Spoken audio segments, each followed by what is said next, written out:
Hi, and welcome to In Search of Insight, Nootropics Depot's monthly podcast. I'm your host, Erika, and sitting next to me is our very special guest, all the way from Melbourne, Australia, Lucas Aoun, who's here to talk at the Biohacker conference in Amsterdam in this October rainy weekend. But he's also here as our very special guest to talk on the Nootropics Depot podcast. And sitting next to Lucas is our product specialist of Nootropics Depot. Hey everyone. This is Emiel. And we're really excited to be here all together. This is actually our first podcast that we're doing with a guest in person, so the energy is great so far, but it's going to get even better because we're going to talk about supplements, and we're going to talk about hormones and health, and we're going to talk about biohacking, and we're also going to talk about some new products that we are currently testing in this podcast in real time and giving you our experience, what the effects are like, and what kind of benefits you might find from them. But that's enough from me, Emiel. Well, I think since we're beta testing some stuff, we should get right into that so we have enough time for it to kick in. Yeah. So, Lucas, you got a very special beverage here. This is still completely under wraps. I can't tell you exactly what it is, but it is a special new Cistanche stack. So we'll see how you like that. Yeah. For Erika and I, we will be testing out Tribugen. So by the time this podcast is out, Tribugen will also release. It's actually getting released on the day we're recording, so today. Tribugen is our new stack with Tribulus terrestris. We wanted to figure out a way to boost the stimulating and motivation and confidence enhancing effects of Tribulus, but not enhance the anxious kind of edgy energy that Tribulus can give. So to do that, we decided to look for a different protodiosine source. We wanted high protodiosine, but smooth effects. So to do that, we looked at Dioscorea niponica, a wild yam species. And we actually found an extract that has 40% protodiosine. So about twice as high as our current Tribulus terrestris, which is 20%. And that really ramped up the stimulation, but kept it smooth. Actually so smooth that we wanted to add in a little bit of extra bite. So we put in mung bean, which is also found in our Vignatex formulation. And this gives a very nice, but still sharp but smooth stimulation to the mix. On top of that, we wanted a little bit more physical energy as well. Tribulus terrestris is great for that. It's great for kind of the drive and aggression that you need in the gym, or if you're going out for a walk or run or bike ride. And to boost that a little bit further, we put in our Cordyceps 10-to-1 extract. That's one of our favorites for physical endurance anyway, so it fit really nicely in this stack. Now everything felt a little bit too stimulating, so we put in fenugreek. This is something a lot of people have played around with on our subreddit. We've personally played around with it. I actually don't like Tribulus terrestris at all, unless it is stacked with fenugreek. Then I really like it. So we put that in, and altogether I feel like it gives a really nice punchy stimulating effect, but it remains smooth. It's kind of has our signature on it. I feel like Nootropics Depot supplements, we try to keep them smooth. I feel like that's kind of our house sound, our signature. So I feel like there's other companies to go for if you really want that crazy stimulating effects, like pre-workouts with some sketchy ingredients potentially in there. But we like keeping things a little bit smooth, functional, because we like using the products. And while we are stimulant connoisseurs, we do not like edginess. So you'll definitely see some perceptible changes, I think, in Erika and I, because I've beta tested it many times. For you, it's the first time, and you're quite sensitive to stimulants. My absolute very first time taking the Tribugen stack, and I like to take stimulating supplements, but sometimes it can just be a wild ride, so perhaps that happens today. I'm not so sure. We'll figure it out. We'll see all together. So I'm going to take 2 capsules, which is the standard dose, right? Mm-hmm. Yeah. All right, and so you can probably smell it too. It smells like maple syrup in here now. Yeah, the fenugreek really comes across. It's really pungent, very strong. All right, cheers. Cheers. All right. So we'll see how that kicks in, and we'll see how your Cistanche does. I feel like to kick this off, maybe our viewers are curious. Why are you in Amsterdam, and what are you doing at the Biohacking Summit there? Yeah. So fortunately, I was invited to speak at the conference, the Biohacking Summit. I believe this is the second year they've had it in Amsterdam. Nice. And so, yeah, I'm actually going to be presenting on your Cognance, the Bacopa. Oh, that's cool. Awesome. So talking about the 5-HT2A receptor. And so I think that audience is really going to find that fascinating. Yeah. Because, I mean, everyone here is very much into their psychedelics. So, consciousness expansion. Yeah. Yeah. So, that's going to be coming up on Sunday, my speech. And then there's always networking and other things that's involved. So that's going to be great fun. Nice. And actually, when I was on Lucas's podcast, we talked about Cognance, and it is a really interesting product. Do you take it regularly, or? I did a 1-week experiment utilizing Cognance, and I combined it with some other dopaminergics. So I use it with one of my favorite supplements, L-phenylalanine, as like a precursor. And I'll probably have to repeat the experiment because I sort of run too many things at once. Like I fall into the biohacking trap, which is just like throw too many things at your body all at once. So I probably need to redo like a solo experiment. But the initial effect was good. Like I've used a range of different Bacopas over the years, and most Bacopa extracts have a mellowing, sedating effect for me. They certainly do. Yeah. But I never noticed that with the Cognance, which is a big plus in my opinion. And that was really the focus when we made Cognance, was to get that out. So doing the acid hydrolyzation step to turn the jujubogenins, which are kind of sleep enhancing, GABAergic, turning those into the more active evelyn-lactone, which acts on the 5-HT2A receptor. And recently, actually, we found. Have you ever used Jojoba sisyphus? I have before bed, like for sleep enhancement. Yeah. So the interesting thing about that is in Jojoba sisyphus, there's a compound called jujubaside A. And when you hydrolyze jujubaside A, you actually get jujubogenin, the same compound that's created when you hydrolyze bacoside A. Wow. And from that jujubogenin, you actually also get evelyn-lactone. So Jojoba sisyphus could actually be a source of evelyn-lactone too, but it's very famous for sleep. And we know that Bacopa contains a similar compound that turns into jujubogenin, and jujubogenin seems to be quite GABAergic. I think that's where most of the GABAergic effects are coming from. And that's why for some people Bacopa can be really sedating, very calming. For other people like myself, it's actually really beneficial. I'm usually, as you can maybe guess with my analysis of tribulus, I'm a little bit more sensitive to those edgy effects, so I like taking GABAergics. They work really well for me. I'm personally taking Bacopa Monnieri Hour 24%, and I like the GABAergic and cortisol balancing effects it has. And I've actually started stacking that together with Cognance. So Erika and I did a lot of different experiments where we took either Cognance or Bacopa 24%, and now we're combining them. You don't like the Bacopa 24%. No, it makes me too tired. Yeah. It's overwhelmingly sedating to me. So I really like Cognance for that reason, because I like the relaxation and the mental clarity effects of Bacopa, but I just can't really handle that much relaxation. So I like Cognance for that reason. And that probably actually means that Erika might be really good at ripping off those glucose groups. So if you look at bacoside A and if you look at jujubaside A, there are these compounds which have a similar core structure, that core structure being jujubogenin. And then it's decorated with a bunch of sugar groups, as our lab director would say. And when you take groups that are or if you take compounds that are glycosylated, in your stomach, there's enzymes, there's bacteria, and there's just hydrolysis going on in your stomach, which rips off those sugar groups.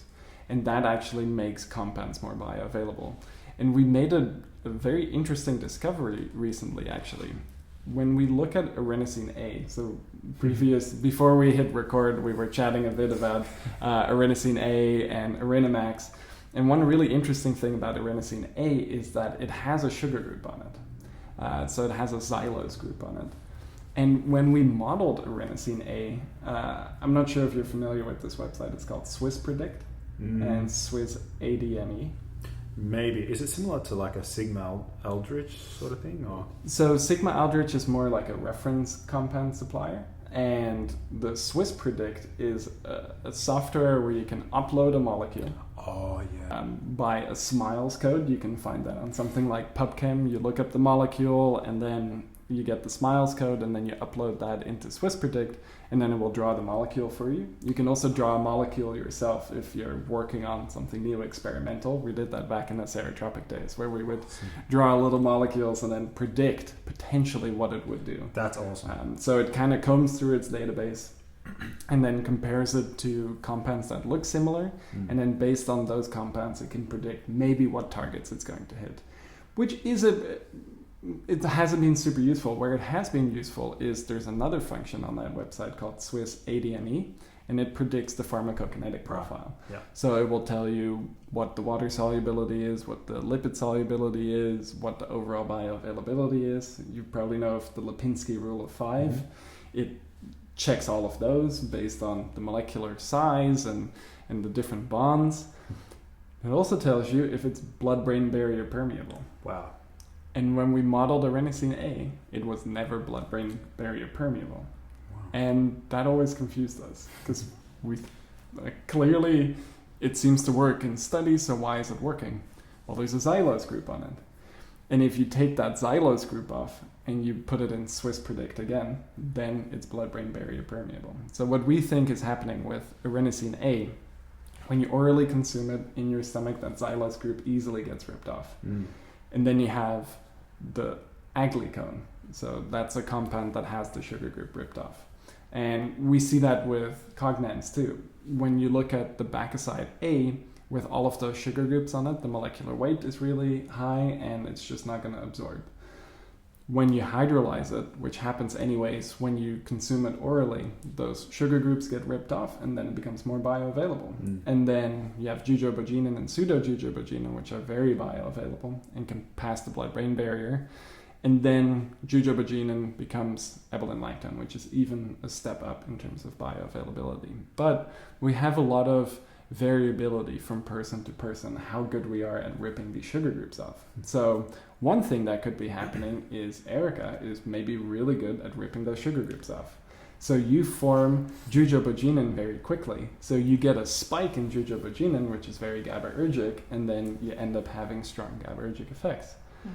There could be a possibility where I don't have that ability as good as your ability to rip those sugar groups off. And for me, I get a much slower drip of jujubogenin. Because when we made our first initial batch of Cognance, we did a partial hydrolyzation and it didn't become completely ebolin-lactone. There was a lot of jujubogenin in there. And that extract did feel acutely sedating to me and to many others. We actually liked it a lot, but it probably mirrors what some people experience when they take Bacopa, and they're very efficient at ripping those glucose groups off. Of course, this is all kind of experimental thinking, but that could be one reason. Could be another reason why some people respond really well to Cognance. Maybe they've never responded well to Bacopa because they're just not so good at ripping those sugar groups off. Is the enzyme, is it alpha-glucosidase? Is that the... That's one of them, and some of the bacteria can do it. And it's also just like with water and pH changes in acidic conditions, it can just happen as well. So ripping those sugar groups off is really easy. And if you look at a lot of different compounds in nature, they're oftentimes a glycoside. So if you look at, for example, ashwagandha, a lot of the withanolides in there, they can be glycosides. Bacopa, they can be glycosides. If you look at a compound like astragaloside 4? Astragaloside 4. The longevity. Exactly. But that is actually glycosylated too. Wow. And then you have cycloestragenol. Oh, yeah. Which is the deglycosylated. It's the aglycone of astragaloside 4. So when we were first looking into astragaloside 4, and then we also wanted to offer cycloestragenol, we realized, hey, cycloestragenol basically is a better astragaloside 4 because you don't have that variability of taking astragaloside 4 and ripping those sugar groups off and then getting cycloestragenol. Now you just make the cycloestragenol, and we actually do a similar process to Cognance where you just rip the sugar groups off in a lab setting and then you end up with cycloestragenol from astragaloside 4. But some people are very good at ripping those sugar groups off. Maybe someone like Erika. And then astragaloside 4 is the cheaper option. So there's some interesting things. And wouldn't some supplements and medications enhance that effect? Like there would be an interaction there as well? Potentially, yeah. So that's interesting actually. Did you mention that? I think piperine could prevent maybe the opposite from happening, where a aglycone becomes a glycoside again through glucuronidation. Yeah. Because piperine inhibits glucuronidation. Makes sense. And the interesting thing about compounds that are glycosides is that they usually are more water soluble, and that's actually what our body does too. Right. So is it C3G? Is that a glycoside? Yeah. And it turns into cyanidin. And if you look at, for example, in our we have cyanidin 3 glucoside, but then in tart cherry we have cyanidin 3 rutinoside. Nice. That was our very first podcast episode, and I was really excited, and I remember that one. That's impressive. That's a fun one. I love the anthocyanins, but everybody knows that already.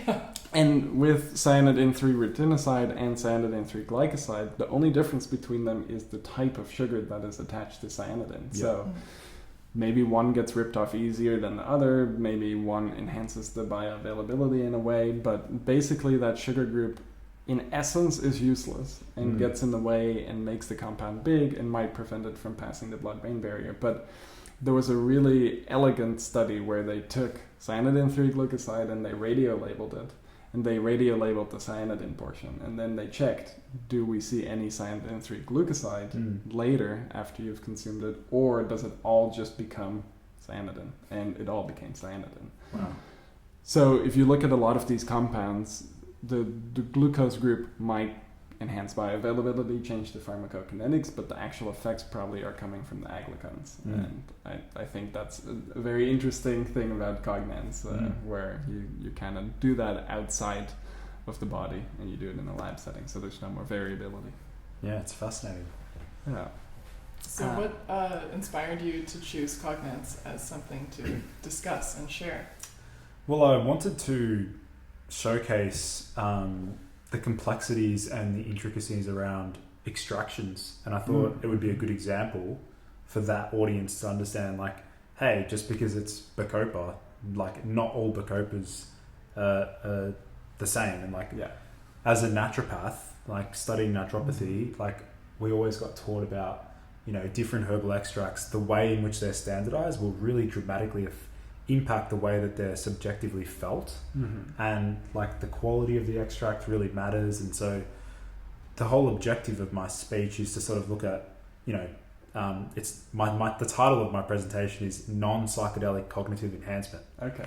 So sort of a bit of a play on words there, because it's like, you know, it's acting on the 2A receptor, but it's not like your typical or classical psychedelics. So yeah, I think the audience will receive it, you know, really well and get some good feedback from it. I'm very curious. Yeah, absolutely. And yeah, it's a big part of our industry where you can just take a plant and take it in its whole form, and it can work well. We see that, for example, with our Erinamax. It's not an extract. A lot of people have kind of said it needs to be an extract. Only extracts of mushrooms works. You have the chitin, and true, there is definitely some sort of bioavailability limit when you have the chitin in there, and it gets better when you do extracts. We've been beta testing some extracts and they work really well. But how you do those extracts is really important, like you're saying. So you can just extract Bacopa and you get 24% Bacosides, and it's really tiring for some people. You extract 50% Bacosides, then hydrolyze those Bacosides, and then get jujubagenin and pseudojujubagenin, and then you acid hydrolyze jujubagenin and pseudojujubagenin, and now you have something that is no longer calming, and it is cognitively enhancing through that 5-HT2A receptor. I think that's really interesting, and actually you might find this interesting. We did this with an Australian company. So Cognance is made in Australia. Wow. Yeah. Did not know that. Yeah. We worked together with them, and they were very instrumental on the science part of it. So they helped figure out what the best lab scale, like they figured out on a lab scale And then it can work really well, and then you need to scale it up to hundreds of kilograms of where do you source the extract. So we definitely need help with that. We don't have that capability in-house. So we worked together with them, and then we filed a patent together. So Cognance actually is patented now too. Awesome. So Australia represent. Yeah, exactly. So I'm curious to see how people respond to that, and I'm curious to see just how people who have never taken Bacopa and are kind of in that scene, how they respond to something like Cognance. Yeah. So in terms of biohacking, I'm really curious to know, will you be interacting with a lot of people at the conference just in person, like walking around? I mean, how does it work? Like, what's the layout like? And are you looking to like meet people who are interested in supplements just conversationally? Is it also like part of your business as well? Yeah, that's actually, I'd say that's my favorite part of the whole conference is like the networking and liaising and connecting with like followers or like people in the biohacking space who are like equally as nerdy and as passionate about nootropics and biohacking. So I guess the way in which it's structured is there's going to be like dedicated speakers at the event, and then there'll be like intermittent like periods where there's like purely just networking and liaising with people, and then there's also like activities as well, like breathwork sessions and things like that. So for me, I've been to a few biohacking summits in the past, and I always just get a lot out of them. It's so much better to connect with people like face to face versus hanging out on subreddits all the time. Yeah, absolutely. Yeah. We were actually just talking about that when we got here. Lucas was asking, what's your Reddit handle, which is pretty chill. And he was like, oh, we've definitely messaged each other. Yeah. You were Loxo55. 55. So if you want to go back and stalk my content, go and have a look at my posts, because I used to make a lot of posts. I actually used to make those posts when I was working in my dad's pharmacy. Oh, wow. So in between, when customers weren't in the shop, I'd quickly go on Reddit and make a post on the Reddit Nootropics, and then quickly minimize the screen and go back to work. That's awesome. It all comes together. That's awesome. That's really cool. Yeah. And is that what inspired you to become a naturopath, or where did that path come from? Yeah, that's actually pretty much where it stemmed from. Like, I was working in my dad's pharmacy, and I had the label of like vitamin specialist. Okay. So like, even though I wasn't a qualified naturopath at the time, I was like, I'm really starting to love learning about vitamins and minerals, and then I fell in love with the whole way in which naturopathy believes we should be, like the way in which they promote and support healing of the body, which is very like holistic and not as reductionist as like the pharmaceutical industry. So from there, I just really got like really interested in learning about herbs, and I was also playing soccer at the time, so I was like very passionate about trying to become like a professional soccer player in the future. And so I was experimenting with different supplements. I had a great experience with acetyl L-Carnitine. That's a cool one. Yeah, back in the early days, like I think I used acetyl L-Carnitine and cordyceps for like 2 years straight. Oh, wow. So that concoction there was like my go-to stack before like soccer games and training. Nice. And Do you still use it? I use cordyceps sparingly now. Acetyl L-Carnitine, I haven't used it in such a long time. Like, I've just been carried away with all these other different supplements and products. It's the same for me. Alcar was actually one of the first kind of nootropics I played around with too, because it's really good for focus, and I was seeing it on bodybuilding forums, fat loss and things like that, but it's also really good for focus. So I was taking that together with ashwagandha. That was like my first nootropic stack in college. But I haven't taken it in forever either. Yeah, I was using, I think it was like 500 milligrams of acetyl L-Carnitine. Then I was also, the things that I noticed from it, definitely focus and memory, because obviously I was still studying. I was at university at the time, so I was helping with, memory enhancement, things like that. And then I think I noticed mild appetite suppression, which now I understand why. It's having that suppressive effect on the thyroid. And then also cordyceps I was using a lot. Okay. And I definitely felt like that was improving my like breathing capacity and lung volume and things like that. So yeah, responded really well to those two back in the day. Nice. And that kind of helped you. Did you take anything for like strength and recovery and things like that for soccer? Yeah, I actually started using creatine and beta-alanine and citrulline when I was like 16 years old. Okay, yeah. Cool, very cool. So I was loving, there was like a product back in the day called Hawley's Extreme. It was like a creatine-based product. Okay. And I remember being so paranoid whether or not I was allowed to use it at such a young age. So I remember I once asked my local doctor whether or not I'd be allowed to use a product. He's like, it's up to you. If you want to use it, you can. If it's like questioning whether or not it was actually like efficacious, whether or not it'd work. It definitely worked. Yeah. Like, creatine, beta-alanine, and citrulline, like those three ingredients are already so well researched as like ergogenic aids. Yeah.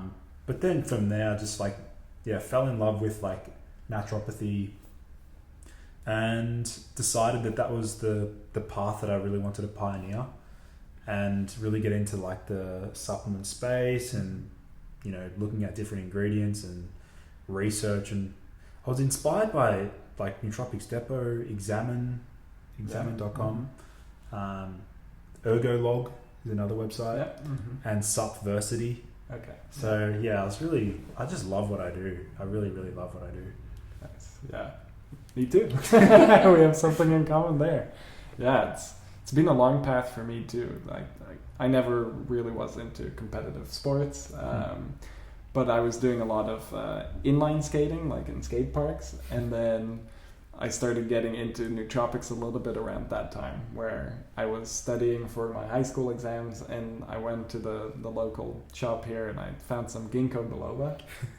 I think, maybe the first ever nootropic I took. So wow. I was taking Ginkgo Biloba and drinking coffee. I remember like those two together, and I was just studying, and it really seemed to help, because I always kind of had a hard time studying and focusing. And then Ginkgo Biloba helped. And I think that's kind of what started my passion for all of this too. And then I did a degree in psychology and neuroscience, and throughout that, this is when Naturopath was first coming up, and I was taking the Semax sprays and things that, really back in the day.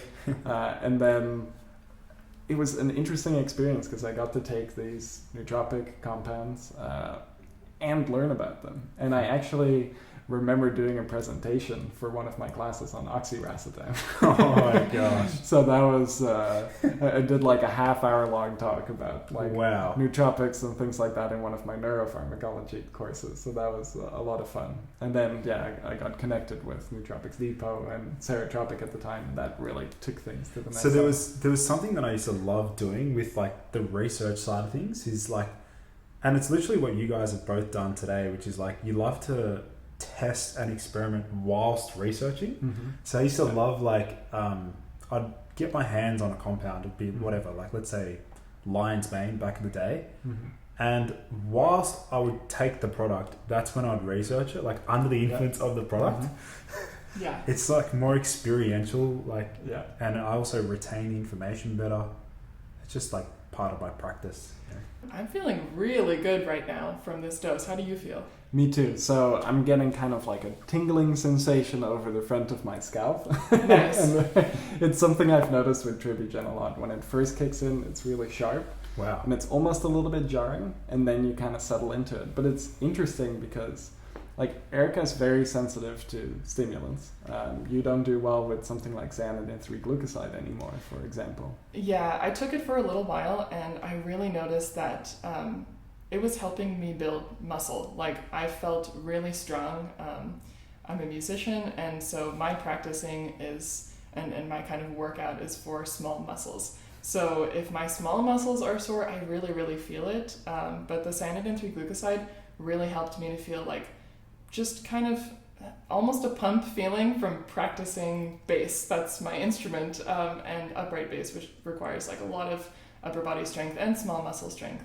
I really like that about cyanidin 3-glucoside. However, at one point I was taking a lot of stimulating supplements, including Sabroxy, and it just got to be like over the top. So I decided to take cyanidin 3-glucoside out for a couple of weeks. Then I added it back in at one point, and it felt too stimulating with my kind of simplified stack.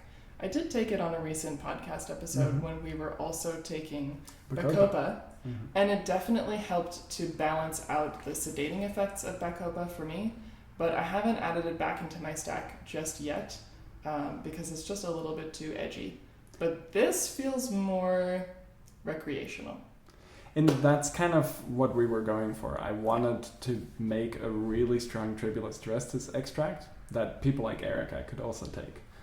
Something that's balanced, something that balances the stimulation with some of the calming effects. So it's cool that it seems to be working. It's kind of, a warm feeling. Might have to take this off later. Yeah. But it feels really good. I also think it's physically relaxing. And I really love fenugreek, and I can definitely feel the kind of like joy from within feeling that fenugreek gives me. That's a part of this stack. But this feels even more, it feels even more like mentally relaxing. Like I don't feel hesitating at all. Like nothing has blocked my speech, my thoughts, just my physical state. Like I feel like I could go biking or like sing a song. Do you feel like it perhaps boosts confidence? I do actually. I do feel like it definitely helps, for sure. That is the tingling, there's no beta-alanine in there, is there? No. It's not like a paresthesia type of tingling. It's what does that mean, paresthesia? Yeah, it's like when you... Yeah. It's like the effect when you have beta-alanine, it causes like creepy crawly sensations. Oh, okay. And like a burning sensation on the skin. Okay. It's actually your nerves firing. Right? Yeah. Whoa. But firing for no reason. Which then kind of feels odd. It's a harmless side effect. Okay. I've actually played around with it a bit because I thought, if you're trying to make something that feels like it kicks in hard. Oh, true. Because a lot of pre-workouts, right, they contain beta-alanine, and people think like, oh, this is really strong pre-workout because it's making me tingle. So I played around with it. I'm like, what if you give someone a huge niacin flush, you back it up with beta-alanine, and then like a mild stimulant? Would that feel really crazy? And I think it probably would. But just to come back real quick on what you were saying about like taking a compound and researching it, I do the exact same thing when I write a blog or I write the product descriptions. I always end up taking the compound that I'm writing about first. So I recently did an isolicquid-to-genin blog, and I was inspired by the podcast we did with Joe Cohen with the mega dosing. So I mega dosed isolicquid-to-genin and then wrote the whole blog. That's awesome.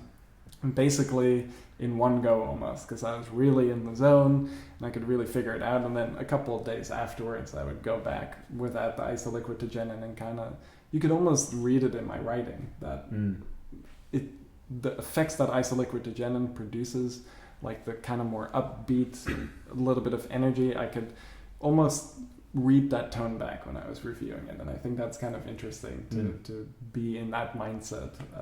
And it reminds me of studies in college where they had people drink alcohol and study, and then they split those people up into two groups. One group who would then take a test without alcohol in their system, and another group where they were getting drunk again. And they found that the people who studied drunk and took the test drunk were doing better than the people who studied drunk and were not doing it drunk. So it's almost like the effects, it is like the effects, they prime you in a certain way, and they allow you to remember things that you learned under the influence of a certain compound. And I think that's kind of interesting when we're doing stack design, and then when we're writing or talking about them, being able to keep coming back to that very distinct mindset and being able to explore it. So I'm glad to hear you're doing a similar thing there. It's funny you mentioned the Ginkgo Biloba as like your gateway drug, gateway entry into nootropics. For me, it was actually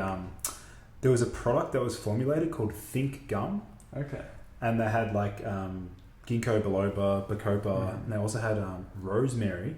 And that scent, you've seen the contextual memory enhancement when you have the scent. So I used to use Think Gum before exams. And I remember friends saying to me, like, you actually sound robotic in your memory, like, because I had such good ability I was really good at memorizing definitions, like definitions for like business management and like, or PE, physical education.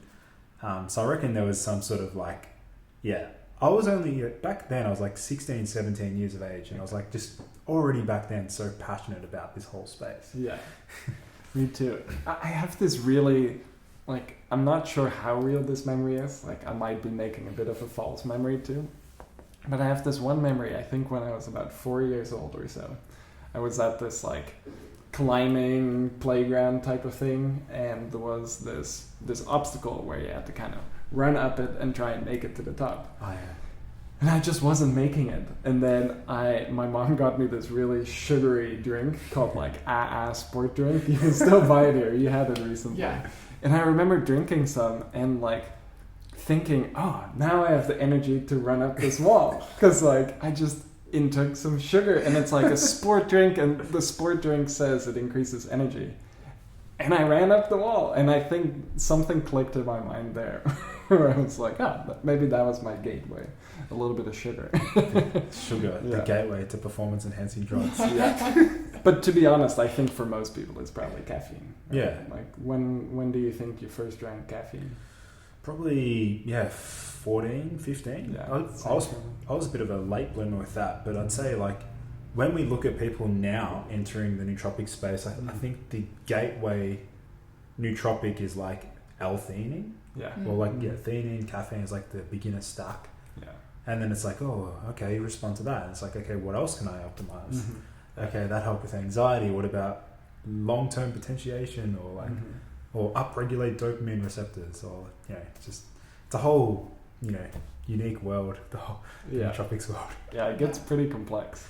Yeah. You can really explore lots of areas, and that's been a fun journey for me, coming from a background where I was interested in it, and I lived in Malaysia for a while, and I was exposed to different plants and botanicals there, like kind of in the jungle too, with just going on trips and people just coming by a tree and taking some sap off it and going, hey, this is frankincense. And then later in life figuring out, hey, frankincense has boswellic acids in there, it can be good for inflammation, and kind of tying all of that back together. But then also having the background of studying this kind of stuff, and then at the same time actually working in industry and being able to try out a lot of things. And I think that comes back to what Erika was saying earlier.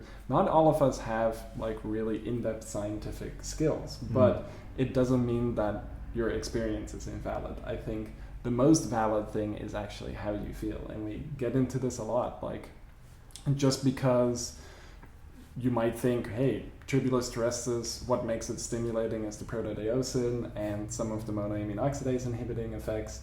Let's try and optimize that. Let's extract more and more and more, and then you do it, and it doesn't work well. And if you're really trying things and bioassaying them, it's a bit of an unscientific approach, but I think it's really necessary because it brings back the human element of supplementation, and I think that's really important. And I think if I look at some of your content too, like that's something you definitely seem to be pushing a little bit too. Like, you have to feel good on it. Yeah.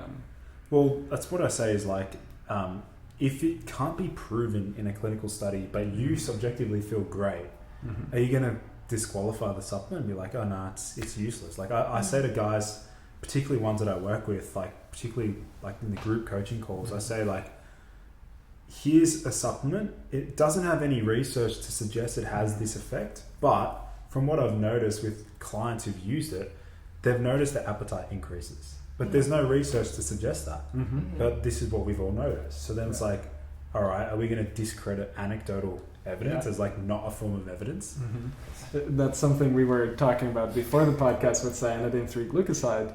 It makes people really hungry, and there's no research on it. Have you found anything on what it would be making? I didn't look up. I haven't checked PubMed to see if there's any, like, if we did a search together later, like let's say cyanidin 3 glucoside, and the next keyword I do is like, all right, leptin, ghrelin, growth hormone. Like, I'm just thinking of keywords that I might think of. GLP-1, glucagon, insulin, like there might, or neuropeptide Y. Like I'm just thinking about all the potential pathways it could be acting on.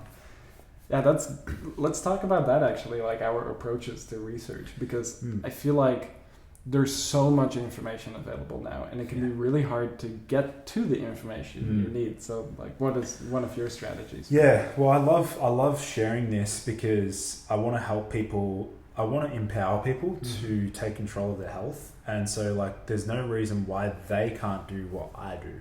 So the way that I research is not.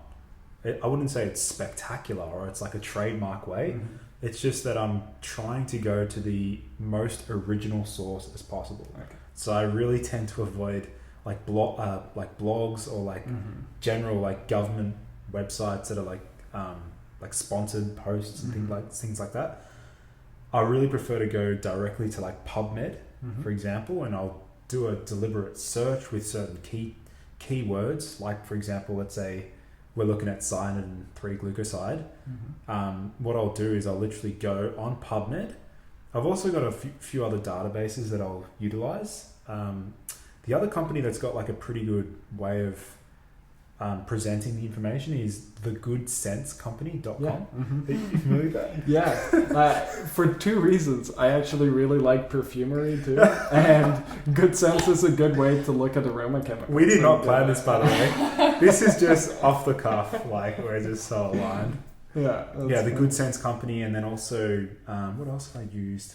I mean, I've got some other like saved databases that I'll sort of leverage here and there, but I think the one thing that's obvious in the nootropic space is like, particularly on the subreddit, is like people will, like they might say, acetyl L-Carnitine, they'll search that, and then they'll search thyroid.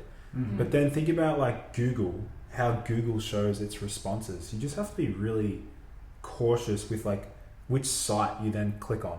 Absolutely, yeah. Because that can be, it's oftentimes can be very like misleading, or it can be like a paid post or like Google ads. Yeah. So just be careful if you're in this space trying to do your own research. Just be really critical and be sure you're knowing like where they're pulling their information from. And don't be afraid to speak up and ask questions, especially asking questions to people who have more information available. They have the skills to read scientific studies and tell you what this really means. I had a similar experience with this where I was really excited about evening primrose oil in terms of helping with acne and skin quality. And so I was talking to Emiel, maybe that would be an interesting supplement to take like orally, or maybe there are other supplements kind of in this category that can help with skincare. And I think this is one that wasn't producing very good effects orally, but there is also another botanical I'm trying to think of. Maybe witch hazel also that we were talking about, which is like really classically used in women's skincare for like a topical, but is toxic to take as a supplement. I do remember something like that. Yeah. Basically, it was something that was really popular like in the skincare world, and then I was curious if it was something that would be interesting as an actual supplement to standardize, and it was like, no, absolutely do not take that, don't ingest it, like it's not going to be good for you. And I'm just thinking like, okay, what are the botanicals that I am exposed to, that I find when I'm searching on the internet that are applicable to me, especially as a woman. There aren't so many women who are in the nootropic space, but skincare is one area I think that a lot of women can kind of find supplements or find these things that we can take, that we can ingest, that will actually help our skincare from the inside. But that was not the right path for me to go on because I didn't have enough information. So having Emiel available, but also talking with other people who are really educated about supplements was useful, because we didn't go down that path, and that was a good thing. I think in that sense Reddit can both be really good and really bad, because you have some people who are genuinely experts, like you and I are on Reddit, and I'm not sure if you're very active anymore, but I used to be, I'm still very active. I was very active, and then I was like, instead what I was starting to do is like I was collecting a database for myself to make my own content on my own platform. Okay. Yeah. So it's like instead of sharing it on Reddit, I was like, okay, I know people love what I'm posting on Reddit. I might as well make a video on YouTube about this. Yeah. And just go with my own channel and then like build my own audience. But yeah, you're right. You do have to be very careful with like what you see posted on Reddit because there's some really like just uneducated individuals hanging out there. Yeah, and I feel like especially the r/Nootropic subreddit has really gone to shit recently. We don't spend any more time on it. That's kind of where everything started. Nootropics Depot got started there.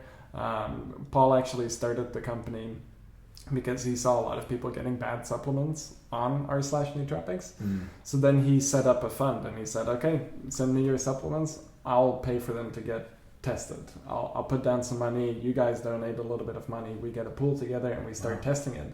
And that's how Paul found out, shit, everything on the market seems to not be exactly what they claim it to be. Especially at that time. This was kind of the beginning of the nootropics industry. We had, Paul one time visited a fellow nootropics vendor in Arizona who was living close by, and he recounts this story how he went in there and they were packing jars full of powder just like on a kitchen table with cats walking over the kitchen table. No. Just like so all that kind of stuff, and that really inspired Paul to, okay, one, we need to start testing to see what's good out there. And then when he did start testing at the time, he realized most of the stuff out there was not good. So then there was one option left, was to start his own company, which now has become Nootropics Depot and Atrium Health. But it came from that community on r/Nootropics. And we stayed really active on there. And then something started to change. I feel like it attracted a lot of people who had no knowledge of nootropics. And then it started to get diluted and you had a lot of people coming in. Nootropics were getting very popular. Reddit was getting very popular. The moderators kind of slacked off a little bit, and you had some weird stuff happening there. But then we started our own subreddit, and I feel like that's a very nice community of a lot of people who are completely new and who definitely need some help. But there's a lot of very knowledgeable customers, and there's actually people that I learn from too. And whenever we release a product, like we'll release Tribugen, and then a few weeks later, a few months later, people will start to share studies. Did you know Diascorea niponica also had this effect? And we learn new things about that. So it's super beneficial. And I think, not to plug our subreddit too much, but I do think hang out on our subreddit, there's some good conversations happening there, and you can get a response from me or Paul, and I think that's beneficial. But so real quick, our subreddit is r/Nootropics Depot, and you can tag Emiel. Is it less than 10,000 members in there? Actually, we're over 20,000. 20,000. It's been growing really fast lately. Yeah, that's incredible. I think 25 now or something like that. That's incredible. And we have quite a lot of users online. I think usually we have more users online now than r/Nootropics even, which is great. Wow. It keeps us very busy. Like some weeks I just won't have time to jump on, and then I'll go back and there's just piles of posts with interesting discussions, and I honestly feel a bit of like FOMO sometimes. Like I don't want to miss out on the discussions. I want to be a part of them too. And it's a good, nice community, and we found that if we interact with our community, people who are getting products from us, or even people who aren't getting products from us, it's nice to be able to interact with people and take that more human approach. Where, like for example, sleep support. We formulated sleep support really in depth, and it worked great. Although we did have a few versions. The worst night of sleep all of us have collectively had at the office was one formulation I made. I put ferulic. This is why you shouldn't always trust research. Acid? Yeah. From chaga? No, it was from wheat, I think. And if you read the studies, ferulic acid is fantastic for sleep. It has an antihistamine effect. It's great. So we put ferulic acid in there. And the product knocked you out. And then 2 hours later, you woke up in a pile of like sweat, feeling stimulated. And we couldn't figure out why. Like the study was saying ferulic acid had to help with sleep. Well, we didn't immediately identify it, but I went through the formulation again and was really thinking like, what could it have been the weird decision that I made to put Prima V Shilajit in there? One of the reasons I did that is because Prima V, or Shilajit in general, seems to be a glycine mimetic. And I thought that's a really interesting effect to put in. So we don't necessarily put in a high dose of glycine, but we can have something that's acting as a glycine mimetic that's also having inflammation and oxidation balancing effects to make the sleep process more restorative. So I tried taking that on its own at night, no issue. And then I tried the ferulic acid out at the office. Took a dose, double the dose that was in sleep support, felt tired. And then 2 hours later, felt extremely stimulated. So we figured out, okay, ferulic acid, even though the studies are saying it helps enhance sleep quality, it clearly doesn't when you actually take the more human approach. And then we released the formula, and we thought it was great. And it turns out there are some people who just don't respond well to zinc. You know, for most people, zinc is very sleep enhancing. For others, it can be extremely detrimental to sleep. And for some people, including one of our colleagues and a lot of people on Reddit and our customers through the email, they were saying it has a nice relaxing effect, but it also keeps me up. And we went back, and one of our colleagues had this issue, so we could test it on them. And we took out the zinc; they had great sleep. So sometimes through this community engagement, we can also figure out maybe the product was really good with 10 to 20 internal beta testers, but now you release it to 10, 20,000, 100,000 people, and you sell thousands of jars of it. And then small issues start to pop up that you can then also listen to people and rectify. And also with new product suggestions, like we were talking about before too, like we really listen to product suggestions that come through. So, but we went a little bit off topic with the research thing. So I like what you were saying, stay close to the source content if you can understand it. You and I can read scientific studies. I feel like the average person watching this might not get a whole lot out of them. I think the future is very bright in terms of the accessibility and for naive users to interpret studies through the use of AI. So I'm really excited to see how AI comes in and helps with, like, you know, maybe summarizing an article. Like there's already great resources out there that do that. But I think it's just going to make it a lot more easier for the everyday person to be like, okay, what is this ingredient? How much did they use in the study? How many participants were in the study? What were the outcomes they were looking for? Were there any side effects? All right, that's all I need to know. Next. Have you been using that already with something like ChatGPT? I have used some new versions that my web developer who developed my website is actually building out a tool for that specific purpose. Nice. It's called it's called Research. I'll have to get you the name for it, but it's it's definitely going to be useful, particularly for people who just like have no idea how to read scientific articles, because they can be very complicated. You know, the statistical analysis, p-values and all that. And sometimes studies lie too, and I feel like that's something you really need a high level of knowledge to be able to go, maybe this study, like, let me look into conflict of interest. Oh, hey, will you look at that? The company that provided the extract also sponsored the study, and then you start to think, maybe it's not super trustable. Because like with Tonkat Ali, isn't it? There's with LJ, is it LJ100? LJ100. That's there's a lot of studies on it. And you can just, the peer review process isn't always super good. So we actually talked to our lab director recently about this, who comes from a very academic background. And he was saying, a lot of the times the peer review process is just you handing your studies to your buddies. And they're going to read them anyways, because you're all in this world together, you want to read each other's research, but it's also your friend.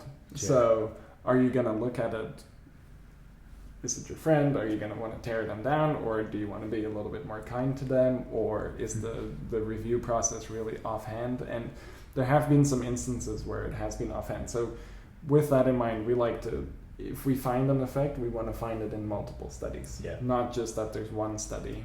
Like yesterday, for example, I was looking into, what was it? I was looking into one ingredient. It will probably pop into my head when I don't think about it. Fadogia. Fadogia is an interesting one. We should definitely talk about Fadogia. But this was an ingredient that on paper... Oh, EGCG. Okay, yeah. And so EGCG, there's a study claiming it actually enhances acetylcholinesterase levels. So instead of inhibiting, lowering total acetylcholine availability, which for some people can be could be good. Yeah, like forskolin does that as well. Yeah, and apparently L-tyrosine. Yeah, so we just read the same. Okay, if we had to check our search history, I think we'd have the same search history. It's kind of concerning. Yeah. Actually, it's confidence boosting, I think, because it means that there's a lot of common ground, which means that the information is good. Yeah. And I think that's something which is nice. The more familiar I get with the different botanicals and supplements, the more repetition I hear and personal experience I have, that gives me confidence that what I'm taking is real, that what I'm taking is going to help my health. And then, it's about the community element of it, right? Like when you find things in common, then you can check and see, okay, yeah, I think this is really what it is. Yeah. Yeah. And then at the end of the day, you still have to take it yourself exactly and analyze how am I feeling, which is a little bit harder with things like vitamins and minerals. That you definitely can feel those, but it's not as clear as, for example, what I'm feeling from Tribugen, which keeps increasing too. Yeah. But what were you going to say about EGCG? Oh yeah, so I found this study that EGCG could increase acetylcholinesterase, which made me excited because I thought that could be a cool tool. And then I tried to corroborate that again, and there were no other studies that were mentioning it. In fact, all of the other studies were showing it's an acetylcholinesterase inhibitor, and it increases choline-acetyltransferase, and it actually enhances alpha-7 nicotinic acetylcholine receptor sensitivity. Wow. So, fairly cholinergic. But if I read that one study and I went, hey, it enhances acetylcholinesterase, this is great for someone who's struggling with the mood decreases from choline, it would have been bad because it would have just made it worse. So checking multiple sources is really important. I just thought of a really awesome tool. I don't know if you guys are working on it in the background, but something that could work really well for your customer base would be to rank compounds in terms of their potency at either increasing or decreasing certain neurotransmitters. Yeah. So like, let's say, I don't know, huperzine A is like probably the most potent natural ACHE inhibitor. And then it's like comparing that to maybe another mild ACHE inhibitor. Maybe, does Bacopa have some of those maybe? Bacopa. The funny thing is, a lot of natural plant extracts, for whatever reason, and a lot of natural compounds are acetylcholinesterase inhibitors. The majority are, right? Yeah. It's really hard to find. And of course the strengths vary, and some might not be very strong at all because they're using insane amounts. They're basically putting like a full oral dose into a petri dish and they're like, hey, it's an acetylcholinesterase inhibitor. And the reason why, do you want to explain like why are botanicals? Yeah, I really want to know. Yeah, I think it's because so the acetylcholinesterase inhibitors that are found within these botanical extracts, I believe it's because that's like a plant defense chemical from insects and bugs. That makes sense. Yeah. And then refresh me on acetylcholinesterase. What kind of function this is happening in the This is like the most powerful pathway, I'd say, for memory enhancement. Yeah. Or keeping acetylcholine active in the brain. So by inhibiting, huperzine A is like the best example because that's like potent. Yeah. And it's used in the pharmaceutical world too. Do you actually know how we discovered acetylcholinesterase inhibitors? Jeez, it's a weird story. Is galantamine the pharmaceutical one? It is a pharmaceutical that also exists in nature.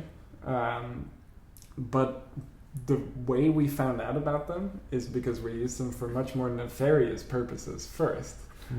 Nerve gases are very strong acetylcholinesterase inhibitors. Wow.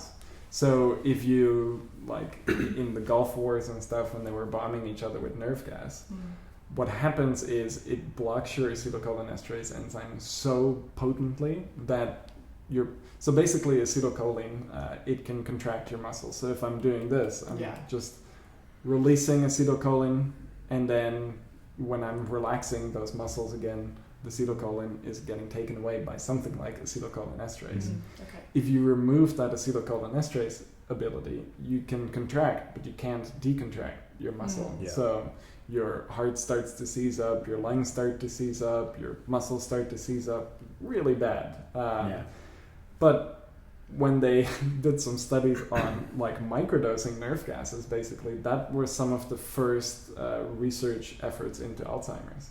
Were actually microdosing nerve gases, and from those nerve gases they made pharmaceutical acetylcholinesterase inhibitors, which makes sense. Like if you give an acetylcholinesterase inhibitor to a bunch of bugs, they'll just freeze and kind of die on the spot. So that's I've never thought about that, but that makes sense. That would be a good plant defense. A plant defense, and then this protects it against what kind of threats?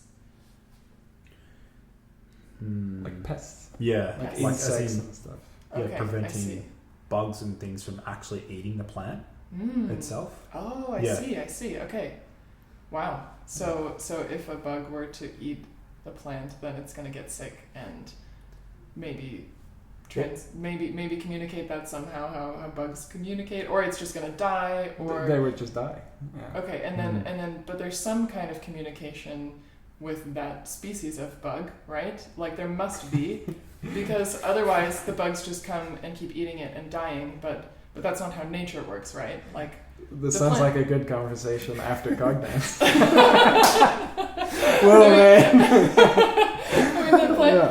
But when we talk about these kinds of things, I mean, I have no background or knowledge about this, but a plant's defense, it's going to help the plant in a single instance of the bug eating it, but then there must be some kind of chain reaction that happens, right? Because then we know that defense is actually effective for the whole species of plant.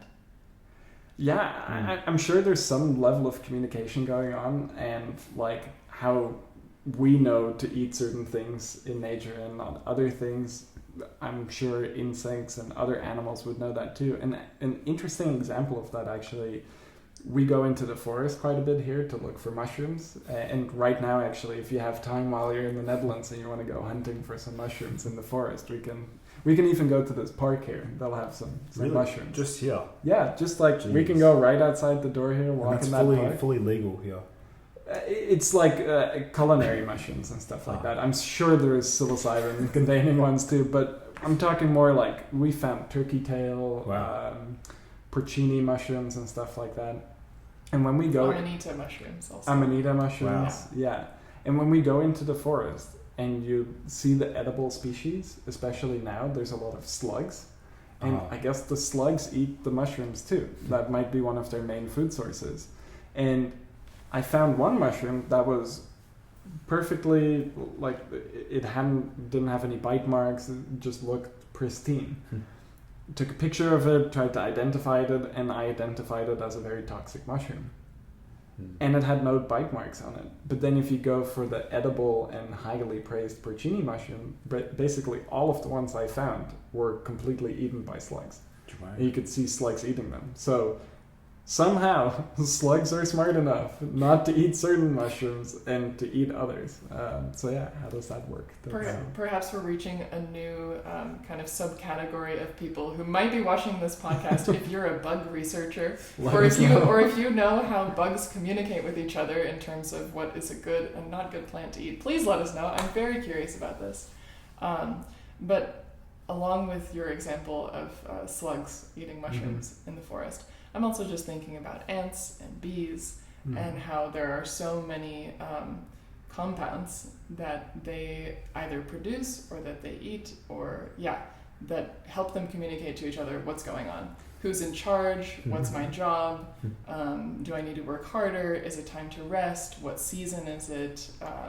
What do we need to be eating? Like, now there's babies, now we need to protect them in this way. And so I think when we talk about plants, then really quickly we start talking about insects, which are living things with brains and psychology of their own in some way, and then we get to human beings, which it's all connected, and I love it. It's so beautiful. And to kind of bring that full circle, beta-ecdysterone. I was just thinking that. I was just thinking that. I was about to say, there we go, beta-ecdysterone. Yeah, it's a insect steroid, and it's in ants. We're not getting it from ants, by the way. I know there's some companies claiming it's like an ant extract, but I'm not sure if any of them are real ant extracts. Mostly it's coming from botanical sources, including spinach.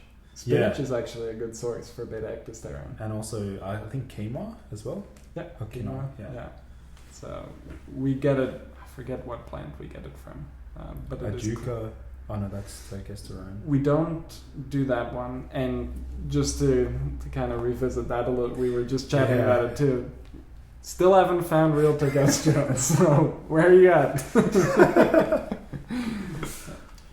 But yeah, definitely, like the real point of the story is here, like, be critical of the research you read. And like, I love examine.com. I was brought up on examine.com, basically. It was my first exposure to reading a lot of this research on botanicals. I was doing research in college and reading research studies, so I was aware of it, but I wasn't yet totally aware how to find my own research studies on these botanicals.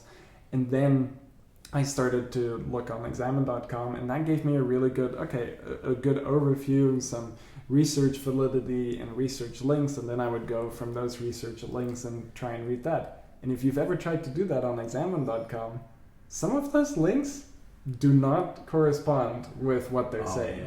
Like they'll say, it has this effect.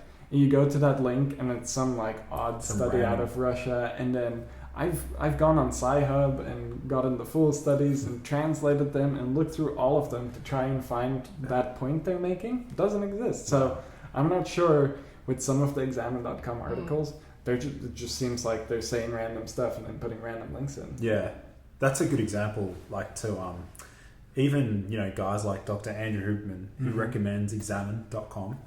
That's still need to be really critical with some of the references that they use in those on those websites. But if you look at like how people research these days, have a think about like what do people in the nootropic space, what do they want to learn about? First of all, they want to learn about what is it? What dosage should I take? And maybe how does it work?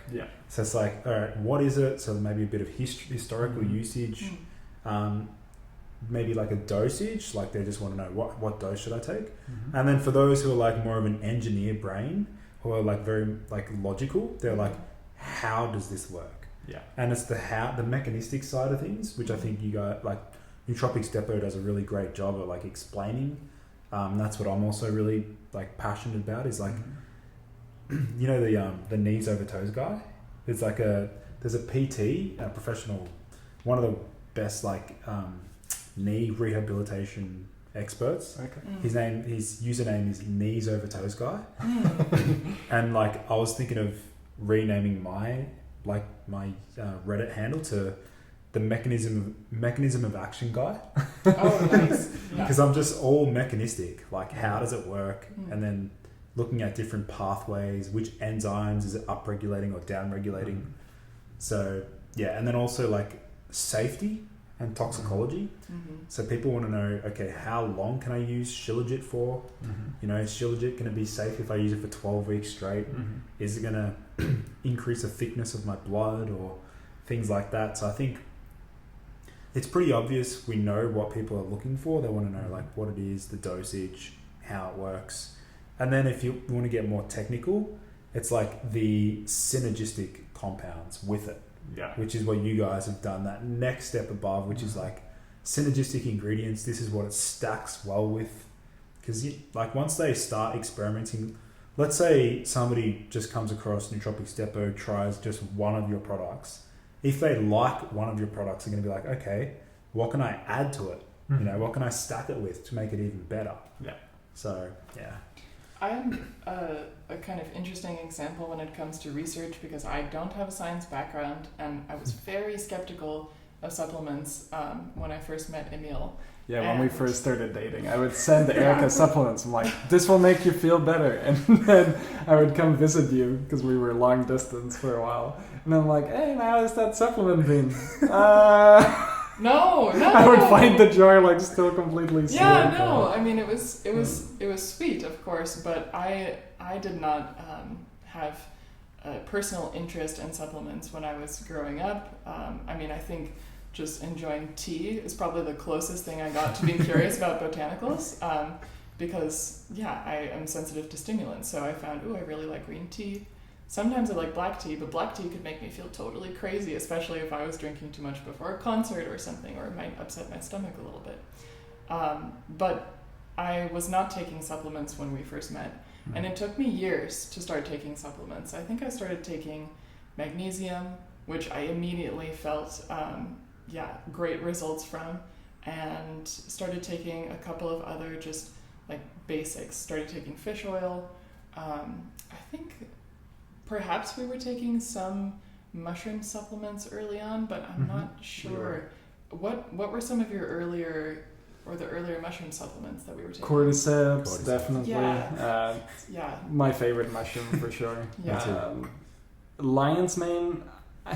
It's funny because I've spent so much time on lion's mane. I set up a grow tent at work. I grew my own lion's mane. I've done a lot of work on lion's mane together with the lab. The lion's mane is not for me. I really like lion's mane. Yeah. I find that the Erinamax was a really interesting and effective product to take. But in general, the early stages of my supplement use was just very much like, I was very skeptical. I didn't know if things were going to work. I also didn't know how to assess that they were working. And they would ask me questions like, how is your mental state? Like, how is your memory? Like, are you feeling any physical, like, muscle relaxation? Like, how's your digestion?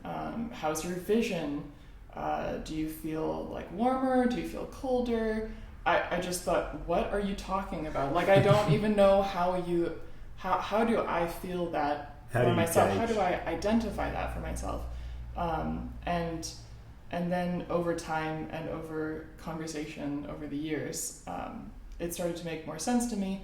And then it also started to kind of mirror my sort of mechanical and logical brain when it comes to music, because so much of what happens when you're practicing an instrument or making music is making extremely fine and small changes to the physical position of your body, your posture, the way you breathe, where your eyes are directing themselves, visualizing like where you're projecting sound. And so a lot of these kind of abstract questions that I can't see inside of my body, but I can feel them, they actually have a lot to do with the way that I make music. And so that started to kind of come together.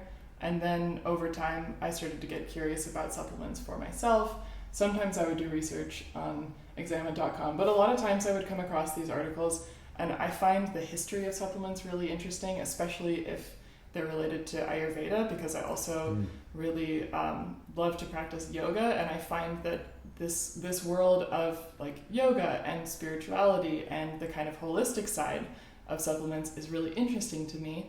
However, that's something that Emiel and I kind of have a contrast or sometimes a conflict about, because Emiel is not coming from that perspective at all. And so I'll discover 100% something. science. Yeah, 100% science. I'm like, oh, this was used in Ayurvedic practices. Like, that sounds like my kind of thing. You know, like I'm looking at it from this sort of mood, mental health, emotional health kind of perspective.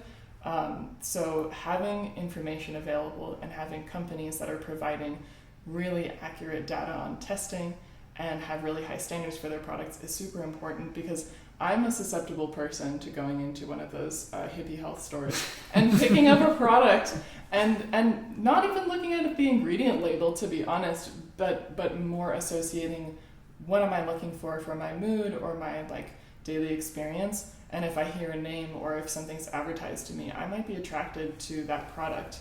But when we put things in our body, we have to be much more careful than that. And there's so much interesting information about like mood and spirituality and like cognition that is not scientifically based, but these worlds do collide at some point. Absolutely.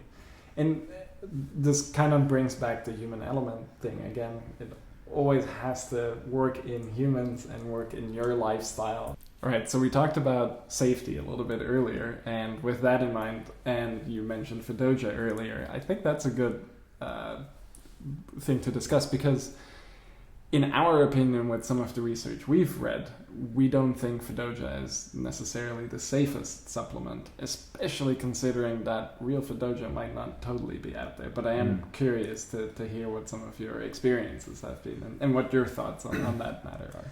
Yeah, so Fadogia was interesting in terms of some of the initial research about how it actually, they believe it works. There's some theories as to like, you know, is it mimicking luteinizing hormone? Yeah. Does it stimulate luteinizing hormone? Is it working upstream? But subjectively, from what I've felt, and also through blood work, as I was saying before, my free testosterone hit 600. That's crazy. Which was the highest I've ever seen it. And that was after using Fadogia for 12 weeks straight. And I noticed a really potent effect, like very similar to how I feel off Tonkat Ali. Like that initial pro-androgenic effects. Did you ever stack it together with Tonkat Ali? I was using Cistanche in the background at the time. Like I was running that in the background. But the only like side effect that I noticed was like the gut disturbances. Like it caused like really weird like loose stools. Which is probably the naphthaflavones or anthraquinones or something like that. But yeah, I'd say Fadogia is one that I've subjectively really noticed. It feels like it's a mood booster as well, just like what we see with Cistanche and Tonkat Ali. But yeah, what did you find with the toxicology side of things? So it seems to have some testicular toxicity, and just a few studies which are showing a little bit of a probably not great safety profile, toxicology-wise. The main thing being testicular toxicity, which I've heard a lot of people say, oh, Fadogia agrestis makes my balls huge. Yeah, maybe that is part of the toxicity, is one thing we have thought too.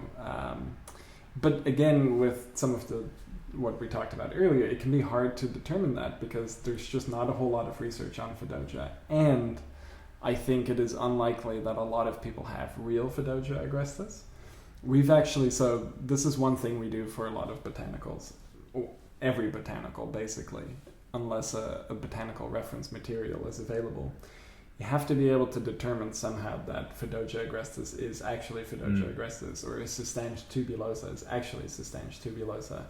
And the way we do that is we have to actually get some raw plant material. We have to get that verified by a botanist.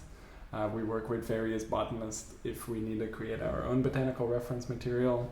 They certify it as, okay, that sample we got is actually Cistanche tubulosa root and aerial parts, etc.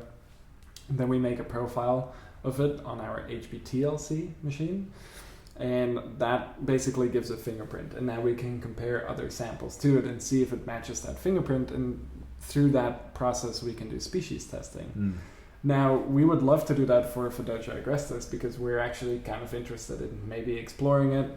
We're a little bit unsure on the safety profile, so that's keeping us back. But the main thing keeping us back is it's a Nigerian shrub. It seems to mostly be coming from Nigeria. Cultivation methods of it seem to not be super well known. Supply chains don't really seem to be set up, and we've been trying to get botanical reference material, and we haven't had any luck. But if we get a botanical reference material, then we can actually test different samples coming in and go, okay, that's Fadogia agrestis, or that's some sort of mystery plant. And one thing we have actually found is that, or seen happen, I think it was the Joe Rogan podcast where Fadogia agrestis exploded with Andrew Huberman. Our Tonkat Ali sales went through the roof then because of that. So that was a great episode for us.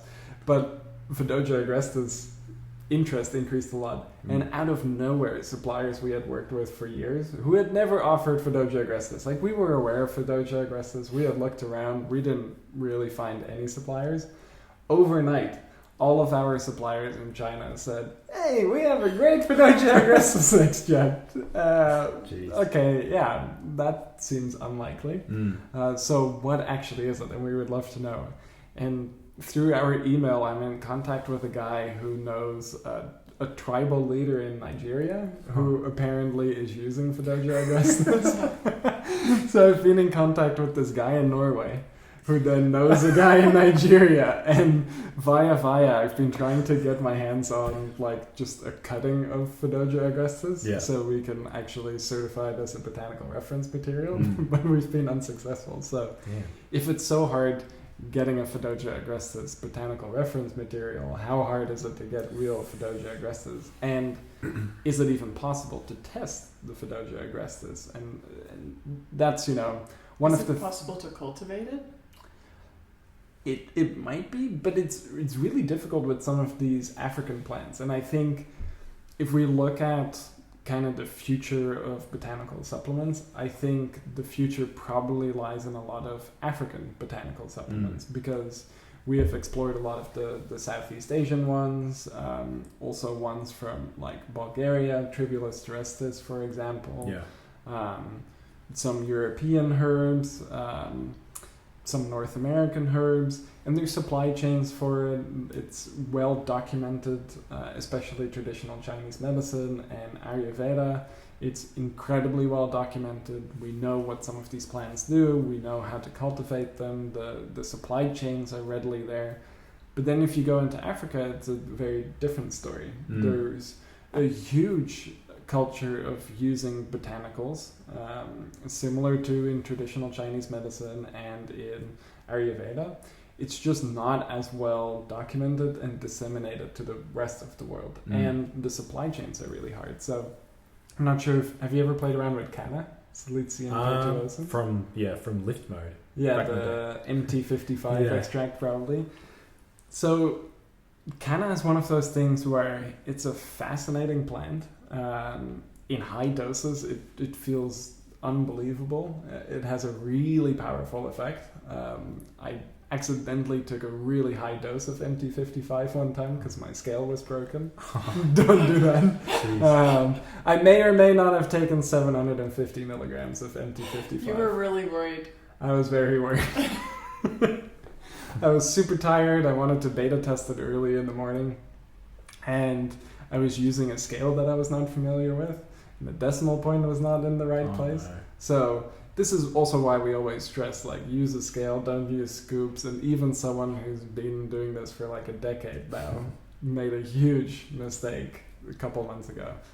I turned out to be fine, but it was a really wild ride for many, many hours. I could feel something was wrong when, like, I felt this warm, tight sensation in my stomach and kind of going lower down into my body, and then it just shot up and started tingling in my brain, and it was and then I looked in the mirror and my pupils were completely dilated. So very strange plant in that sense. If you take that high of a dose, I would not recommend anyone do that. I think that might be the highest dose of MT55 anyone has taken. Don't repeat that. But when we've been looking into Canna and sourcing Canna, it's really difficult because it's basically only cultivated in South Africa, and it's a succulent, so it has very specific growing conditions. It takes a really long time to grow. Like, it can take a couple of years to come to maturity. Like ginseng. Yeah, exactly. So it's like ginseng without the history of ginseng cultivation behind it. So it's being used, but it's being used by small tribes of people who use it as like a hunting aid. So they'll take it to suppress their appetite, which serotonin is appetite suppressant.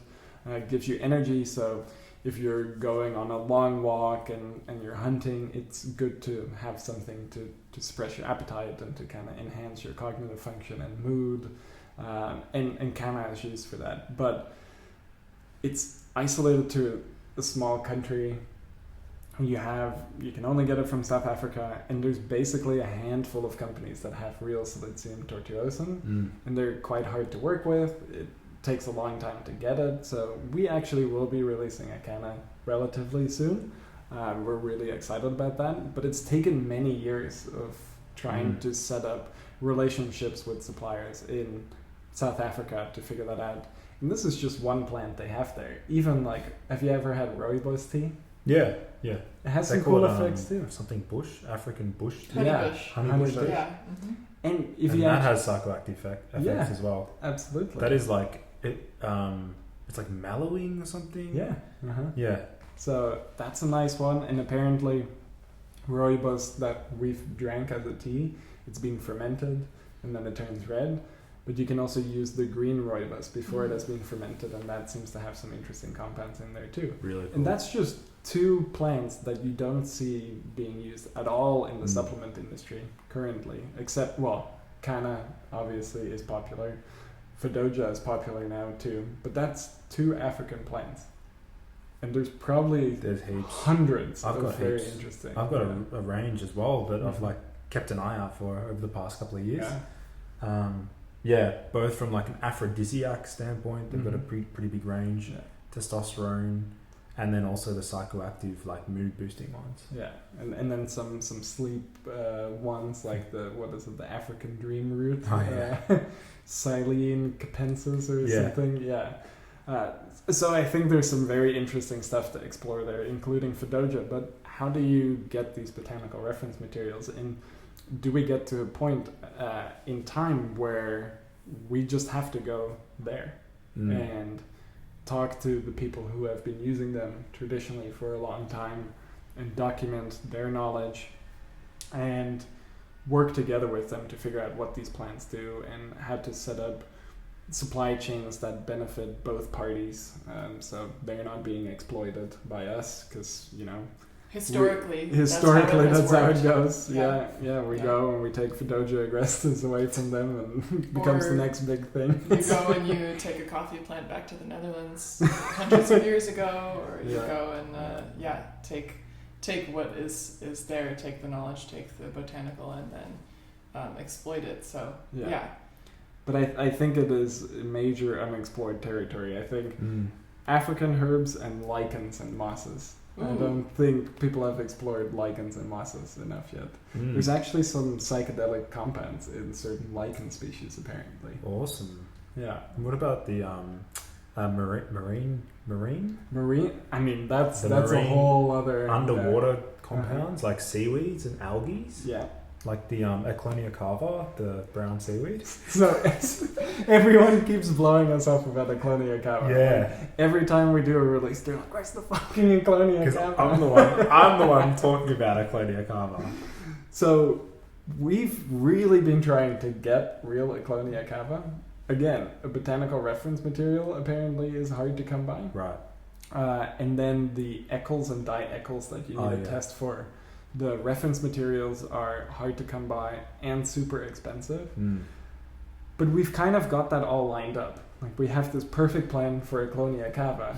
Now we just need to get Eclonia cava, and that seems to be hard, especially because the main country producing Eclonia cava is Korea. Oh, yeah. And it's really hard, apparently, to work with Korean companies if you're not Korean. To the point where Paul was recently on a plane, and he was sitting next to a Korean woman, and they started talking, and then he was like, "Do you know anything about Eclonia cava?" He just put it out there. Turns out this woman's family had like an Eclonia cava operation. Wow. Wow. So it was like a perfect connection to make. What a chance. So we've been trying to chase that down, and it seemed like it was going to work, and now it's still like running a little bit dry. So it seems to be hard to get a hold of Eclonia cava, but I think it has some real potential. We even, because it's being used in the cosmetic industry too. Yeah. And that's the only person we've gotten who will supply us even some samples is a cosmetic one, but I think it's dissolved in like propylene glycol, so it's also not great. What is it used for in cosmetics? Hair regrowth. Yeah. It's a topical 5-alpha reductase inhibitor, and then also skin health. I think it increases collagen production and also increases hyaluronic acid.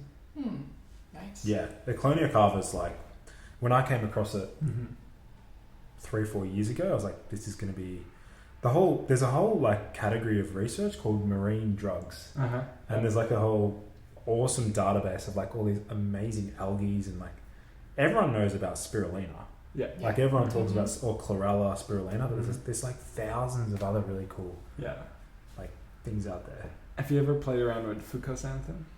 I've never used it, but all I remember is the dosage is like 10 milligrams, like super low. It's dose. in the microgram range. Yeah. So it's super low, and it works on one of the uncoupling proteins. Yeah, UCP1 or 2? Yeah, UCP1 and I think UCP2. So it increases turnover of white fat cells to brown fat cells, and it increases thermogenesis over time. It takes a little while for it to kick in apparently, but it seems to work well. We did source that one, and we're playing around with it a little bit now. Jeez, it seems quite interesting. I'm sensing a Nootropics Depot fat burning stack coming up. Eventually. But that's a really interesting one. And just fish oil in general. I think fish oil is super beneficial. And also for those who don't want to consume fish for the fish oil, we have the algae for the DHA. I think that's an interesting one. But yeah, there's astaxanthin is a really interesting compound. That's the other one that I've also... back when I was saying I used acetyl L-Carnitine and cordyceps, I also had astaxanthin every single day for about 2 years. Okay. And I remember the days that I had astaxanthin, I always noticed like the endurance was insane, because it's like a really potent antioxidant. It's one of the reasons why they think salmon can swim upstream. Okay. Oh, wow. Because they have that red pigment, and so that like promotes like the endurance capacity. Wow. And then I started recommending it to like a bunch of like endurance runners. Okay. And they're all like saying that they feel like, you know, their running performance improves. But yeah, astaxanthin's another good one. That's cool. I need to try the fucosanthin though. Yeah, that's I want cool. to do the cycle of that. Did you know if you're actually farming salmon that the flesh is grey?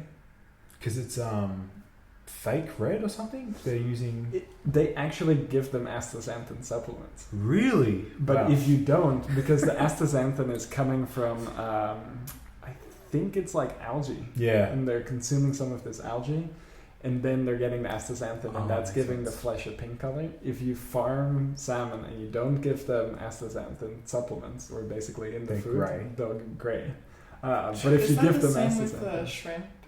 And flamingos. And flamingos, right? Yeah. Apparently part of the pink color in a flamingo is due to some of the astaxanthin they're consuming. Wow. But through shrimp, right? Or through algae? I think it's through shrimp. But it's a really powerful pigment. And apparently, I don't know if you've ever noticed this, but I've heard of people taking really high doses of astaxanthin, and it makes their skin slightly red. purple. Yeah. Wait, what color? Purple. Oh! But like very lightly, so apparently they say it looks good. Jeez. Yeah. Oh, alright. Now it's going to make me question whether blueberries are actually blue.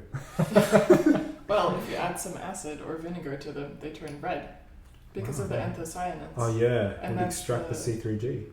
Exactly. So if you want to do a cool experiment, again, mixing some C3G, do this. Take a very small amount of C3G so that it kind of goes like this amethyst purple color, but it's still kind of see-through. And then put in a splash of vinegar. And if you put the vinegar in, it turns red. Wow. So the acetic acid combines with the... You can put you could put lemon juice, citric acid. Any acid. Yeah, if you just lower the pH enough, then it has a color change. So when we first came out with the tart cherry, I put it in water, and I was like, it's purple. It should be red, right? Like tart cherries are red. Yeah. Why is it not purple? And it was really something that bothered me so much that I spent hours researching it. And then I realized that the anthocyanins are pH. They respond to pH with color, so you can use them as actually environmentally friendly pH meters. So if they're red, it indicates lower pH. If it's purple, it indicates kind of a neutral, like pH of 7 or so. And I've never been able to pull this off. I don't think I have something basic enough. if you get it to like pH level of 10 or 12 or so, then it can turn green. So it goes from green, purple, red. That's so cool. So then we took some of that tart cherry and I added a splash of vinegar to it, and it turned tart cherry red. And the same thing happens with sand and 3-glycosides. That's so cool. Yeah. Chlorophyll is also similar, right? But it's more of an indicator of magnesium. We had discussed that at one point on our previous podcast. Yeah. So chlorophyll actually contains magnesium. Magnesium's important, so that's why a lot of like dark leafy greens are good magnesium sources, and it's because the chlorophyll itself actually contains magnesium. Yeah. And it's so important for the green color. If you don't have enough magnesium, plants actually start to get a little bit yellow, and if you give them magnesium supplements, then they'll get more green. Wow. And I've actually for a long time, one of my colleagues gave me a plant at work, and I had it on my desk, and it got a little bit yellow, so I gave it, I think, some magnesium glycinate. And it started to get green. No way. And then we had some rejected batches back in the day of BPC 157. What's the other one? Like TH 500 or TB 500. Yeah. TB 500. We had one more, and I was injecting the plant with it because I found a study that BPC 157 can activate growth in plants. No way. And so I was testing it, and it seemed to make the plant wasn't doing too well, Oh and my I injected goodness. BPC 157 into it, and it started doing better. So like this plant over the years, like we just gave it supplements. Jeez. The next podcast will be plants on peptides. Yeah. But I'm curious to know, for you, Lucas, what is like the connection between nootropics and naturopathy? Because now we're talking a lot about plants and the environment and like the kind of unexplored frontiers for supplements. But do you take botanicals like only in extracts? Do you take them in their whole form? Like, do you try new things through your diet? Like, where does this sort of come into your lifestyle, like as a naturopath, but also a nootropic fan? Well, if we look at like some of the most famous herbal supplements, like Emiel mentioned before, Ginkgo Biloba is like a really classical herbal extract that we utilize in like as part of our naturopathy dispensary. Like we prescribe Ginkgo Biloba, we'll prescribe rhodiola, St. John's wort, things like that, fenugreek for blood sugar management. There was a lot of overlap. So like when I was researching things in the what's called our Materia Medica, which is you'd be familiar. It's like a explains like the indications, the uses, the dosages. Back then I was like, okay, Ginkgo Biloba is utilized, and then there's like, okay, rhodiola, we use that as part of our like adaptogens, which are like compounds that are used to buffer the stress response. And so there was so much overlap between like researching nootropics and researching like herbal extracts and formulas. And then I also got fascinated with like traditional Chinese medicine as well. And that's when I uncovered like Cistanche, which is known as Wukong Rong in Chinese medicine. And then started looking into like the benefits of Cistanche. And then I put my naturopathy hat on, and I'm like, okay, now how can I look at Cistanche from a naturopathic point of view? When would I see this be useful? Under which circumstances would I prescribe Cistanche? And so it was always coming back to like, okay, you know, a man looking to maximize testosterone, increase brain performance, you know, and then I came across like this incredible research article, which I think has now been like reused a lot online. It's like, you've probably seen it as well. It's like Cistanche, one of pharmacological gifts of. Do you remember that one? Yeah, gifts of nature. Gifts of modern medicine or something like that. I'm like, okay, this article is going to get the attention of everyone, and now like it's been like used everywhere. But like in terms of the naturopathic thinking and philosophy, like the number one principle in naturopathy, the first principle is first do no harm. So whatever we prescribe or recommend, it needs to have no potential harmful side effects. And so looking at like nootropics, and like people getting into the whole nootropic space, a lot of people that get into nootropics are the ones that have previously been using smart drugs like off-label, like Adderall, Ritalin, or modafinil. They're using those compounds. They've used them, and now they want to transition over towards, nootropics and build their own sort of stack that can like mimic the benefits of those compounds. So definitely there's like a similarity there with naturopathy. First, do no harm. Well, most nootropics, generally speaking, are very safe if they're used in a appropriate dosage. And that's actually one of the things that Cornelio Gurgia, the Romanian chemist, exactly. His 5, was it a list of 5 things? Yes, the strict 5 criteria for something to be a nootropic. One of them was side effects, safety profile is good. It was like lack the typical side effects of other pharmacotherapy. The other one was compounding benefits over time. And I loved that principle because I'm like, oh, okay, I understand. I know what people want. They want to use something that they can get the benefits immediately, but then see it increasing over time without any sort of like come down / or drop off. So like that's where I'm like, okay, nootropics are truly going to be like the future of like biohacking, because everyone's on the hunt for increasing their baseline. Everyone wants more energy. Everyone wants to improve their focus, their productivity. So I'm like, nootropics is just yet another tool in our biohacking catalog. So I've been thinking about this recently because living in the Netherlands, it's so dense here with people. There's so many people who live here, and there's so many people who are moving here. And there's a housing crisis because so many people want to live here, and they need to build more houses. But being here in this environment gives me a very different perspective on just like the nature of growth, like the nature of human growth and the nature of like growth in the environment. We get so much rain here that things just grow like almost uncontrollably.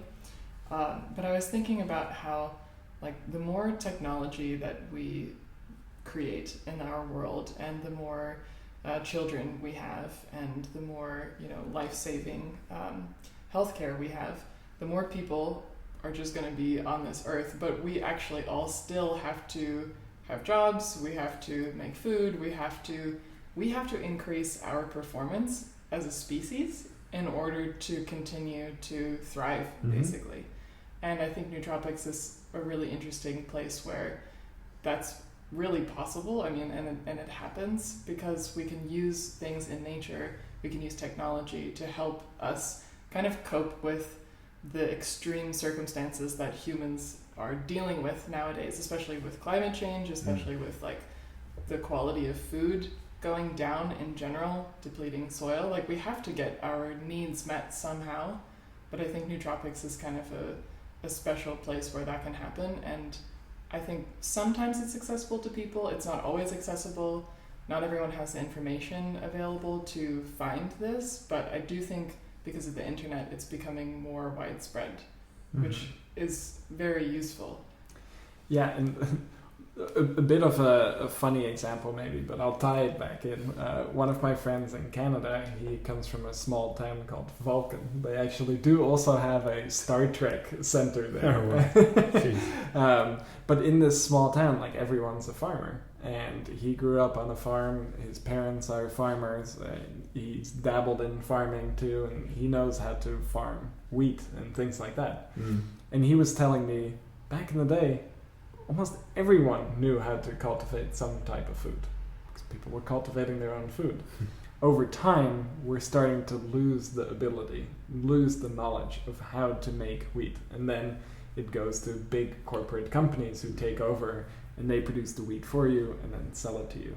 And I think there's a similar thing going on with nootropics, supplements, etc. I think there's a lot of traditional knowledge that was shared within families, within small communities, that has started to get lost, and it's started to get lost with modern healthcare.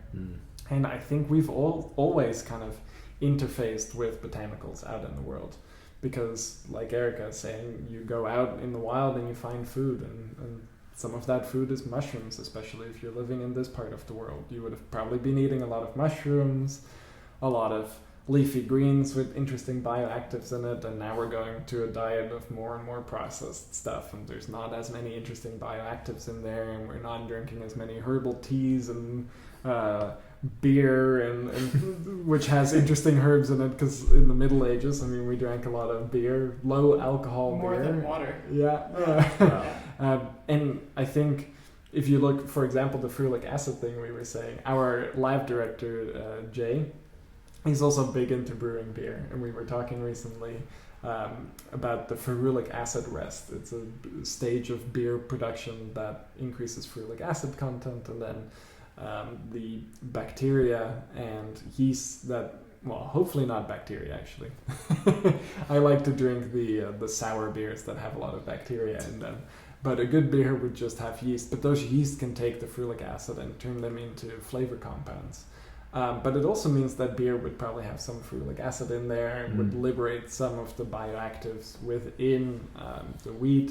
The yeast would be giving beta-glucans and immune-stimulating compounds. Of course, in the context of alcohol, a lot of that goes out the window. But back in the day, it was very low alcohol concentrations, like maybe 1 or 2%, and not very clean yeasts. So it would also be a probiotic beverage, actually. And I think at the time we were fermenting a lot of things. We were drinking fermented beverages, low alcohol with wheat, and it's a big source of nutrition. And over time we've started to maybe lose some of those things, and also lose the collective knowledge of, hey, I can maybe take this plant if I have a little bit of pain, or I can take that plant if I'm feeling a little bit sad, or I can take this plant if I'm feeling a little bit tired. But I think people like you and I and Nootropics Depot and a lot of the researchers we're keeping that knowledge in circulation, which I think is really important. So we don't lose that connection, because it's always been there. If you look at traditional Chinese medicine, it's not like we are innovating at all here. I think we're actually way behind some of the people who initially did the traditional Chinese medicine stuff, because we can put stuff through an HPLC now, HPTLC, we can give it to people and take blood samples of them, we can put them through MRI scans, and we can really figure out what it's doing. And then you look at some of these traditional Chinese medicine formulas, and they still check out. Like, have you heard of the Sheng Mai Zan combination? There's a concoction ginseng of ginseng. What else is included? Shizandra. I actually don't know the other. Romania? Yeah, that is it. And if you look at Shizandra Chinensis, it inhibits P-glycoprotein. Oh, yeah. And the ginsenosides get effluxed by P-glycoprotein. And if you read through the Materia Medica of the traditional Chinese, the Heavenly Farmer or whatever it is, they say that, like, the Shizandra Chinensis is there just as a chaperone. It is not incredible something that's having a real big effect, but it's helping some of the other things along. And that's what was the inspiration for Panamax. We thought, how can we make Panax ginseng better? And we used traditional Chinese medicine formula, the Sheng Mai San, to figure out, okay, we can take Shizandra Chinensis and enhance the bioavailability of Panax ginseng, and how does it work? And now we have the modern science to back that up. We have all of these tools, but somehow 100 or 1,000 years ago or so, people were already doing this through just probably insane amounts of experimentation. So Personal experience.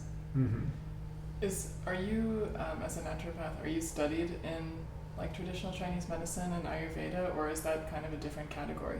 It was a separate department within my university, but I would always hang out with the traditional Chinese medicine students, and I would also go to this place called China Books, which is like our the biggest Chinese medicine bookstore in Melbourne. Wow! So I used to hang out there with my naturopathic best friend. Stefan. We used to go there after uni, and we used to just read their Materia Medica. And what we used to love doing is like matching up to seeing like the modern research. Like let's say Romania. I don't know. Nootropics Depot doesn't have a Romania. No, I've actually never tried it either. Oh, that's one that's like, it's probably the most used herbal ingredient in all Chinese medicine formulas. Okay. And I was like, why is it so popular? Like, what's so good about Romania? And then I looked at it from a naturopathic point of view. And in our naturopathy books, the number one indication was adrenal. So adrenal tropo-restorative. Okay. So it's like as an adrenal restorative herb. Okay, what does that mean? And then I was like, okay, let's look at the research. Turns out that the one of the constituents found in Romania has an effect on cortisol, maintaining cortisol levels, which is like great and a great adaptogenic. It's called catapolol. I think that's the which has like that no-go-A inhibition effect, which is also neurogenic and could be one you guys might want to consider in the future. That's interesting. Yeah, would be interesting to try it together with Panamax. Like we wanted to keep it simple, but then we realized the Shizandra Chinensis is having a good effect, so we went with that. Speaking of which, I also noticed that Poria mushroom is in a lot of traditional Chinese medicine formulas, but there's a lot of lacking research about it, and we've carried it for years, and it's not a popular product at all, which I think is kind of a shame because I think there's some really interesting stuff going on with it. As an immune mostly? As a nootropic. Really? Wow. Yeah. Because if you look at it, it's oftentimes being combined with things like Polygala tenuifolia and Panax ginseng. So it always seems to pop up in these more mood and nootropic focused traditional Chinese medicine formulas. Yeah, that reminds me, there's a pre-workout, which I don't know if you've already covered this before, but Jack 3D pre-workout. With the DMAA and it also had Shizandra A. Did you they actually use the constituent found in Shizandra. And I remember when I was like, okay, why the heck did they put Shizandra A in this pre-workout? And it turns out back in the day, I remember, do you remember Powder City? Yeah.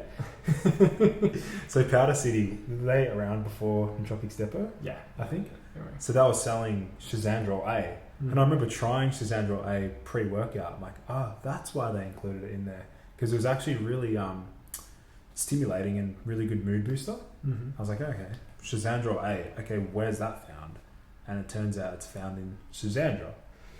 Which is kind of funny because I always heard this like, Shizandra is super stimulating, and I think I even tried out this Shizandra A from Powder City, and it was a little bit stimulating for me.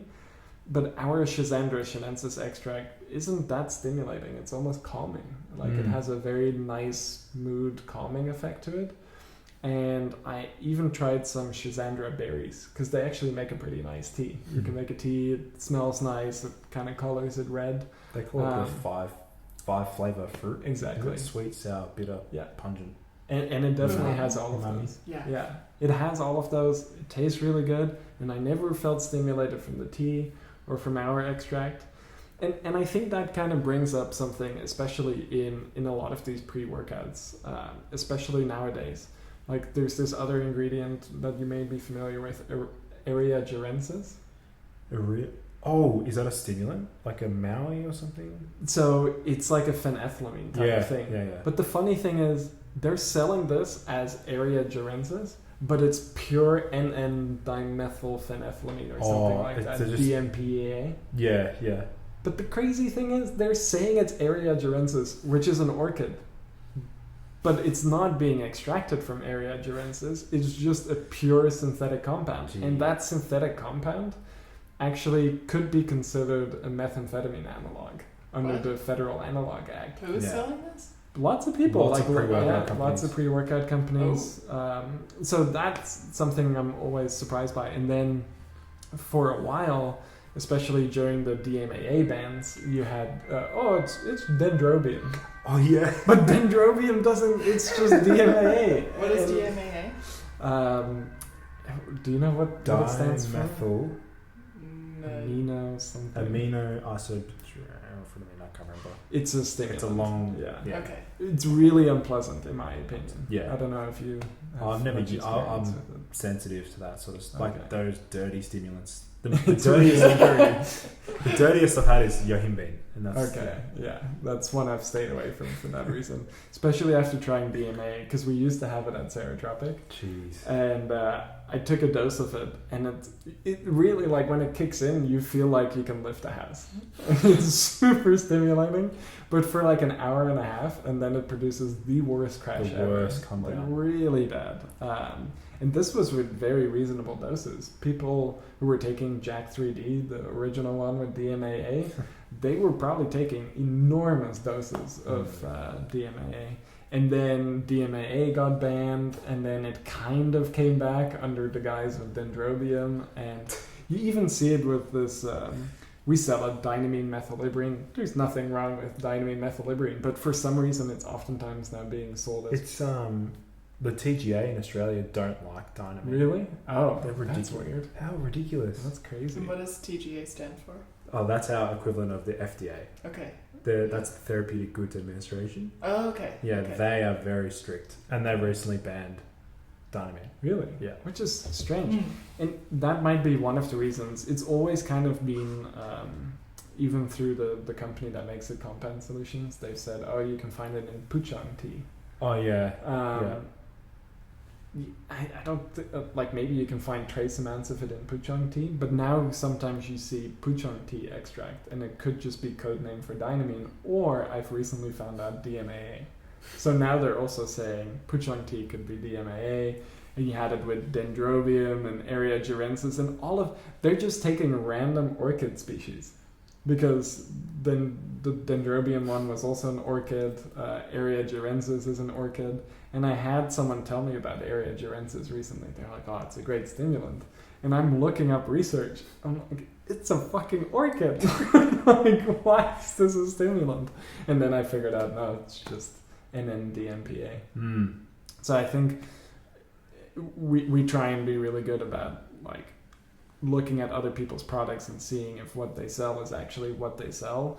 The one, like, hornet's nest we've never really gotten into is a lot of the pre-workout ingredients and a lot of the bodybuilding supplements, because I think a lot of them are actually spiked. Yeah. And it seems like it's a pretty well-known fact by some people, and some people search it out. Like, I know your brother, he's really into pre-workouts.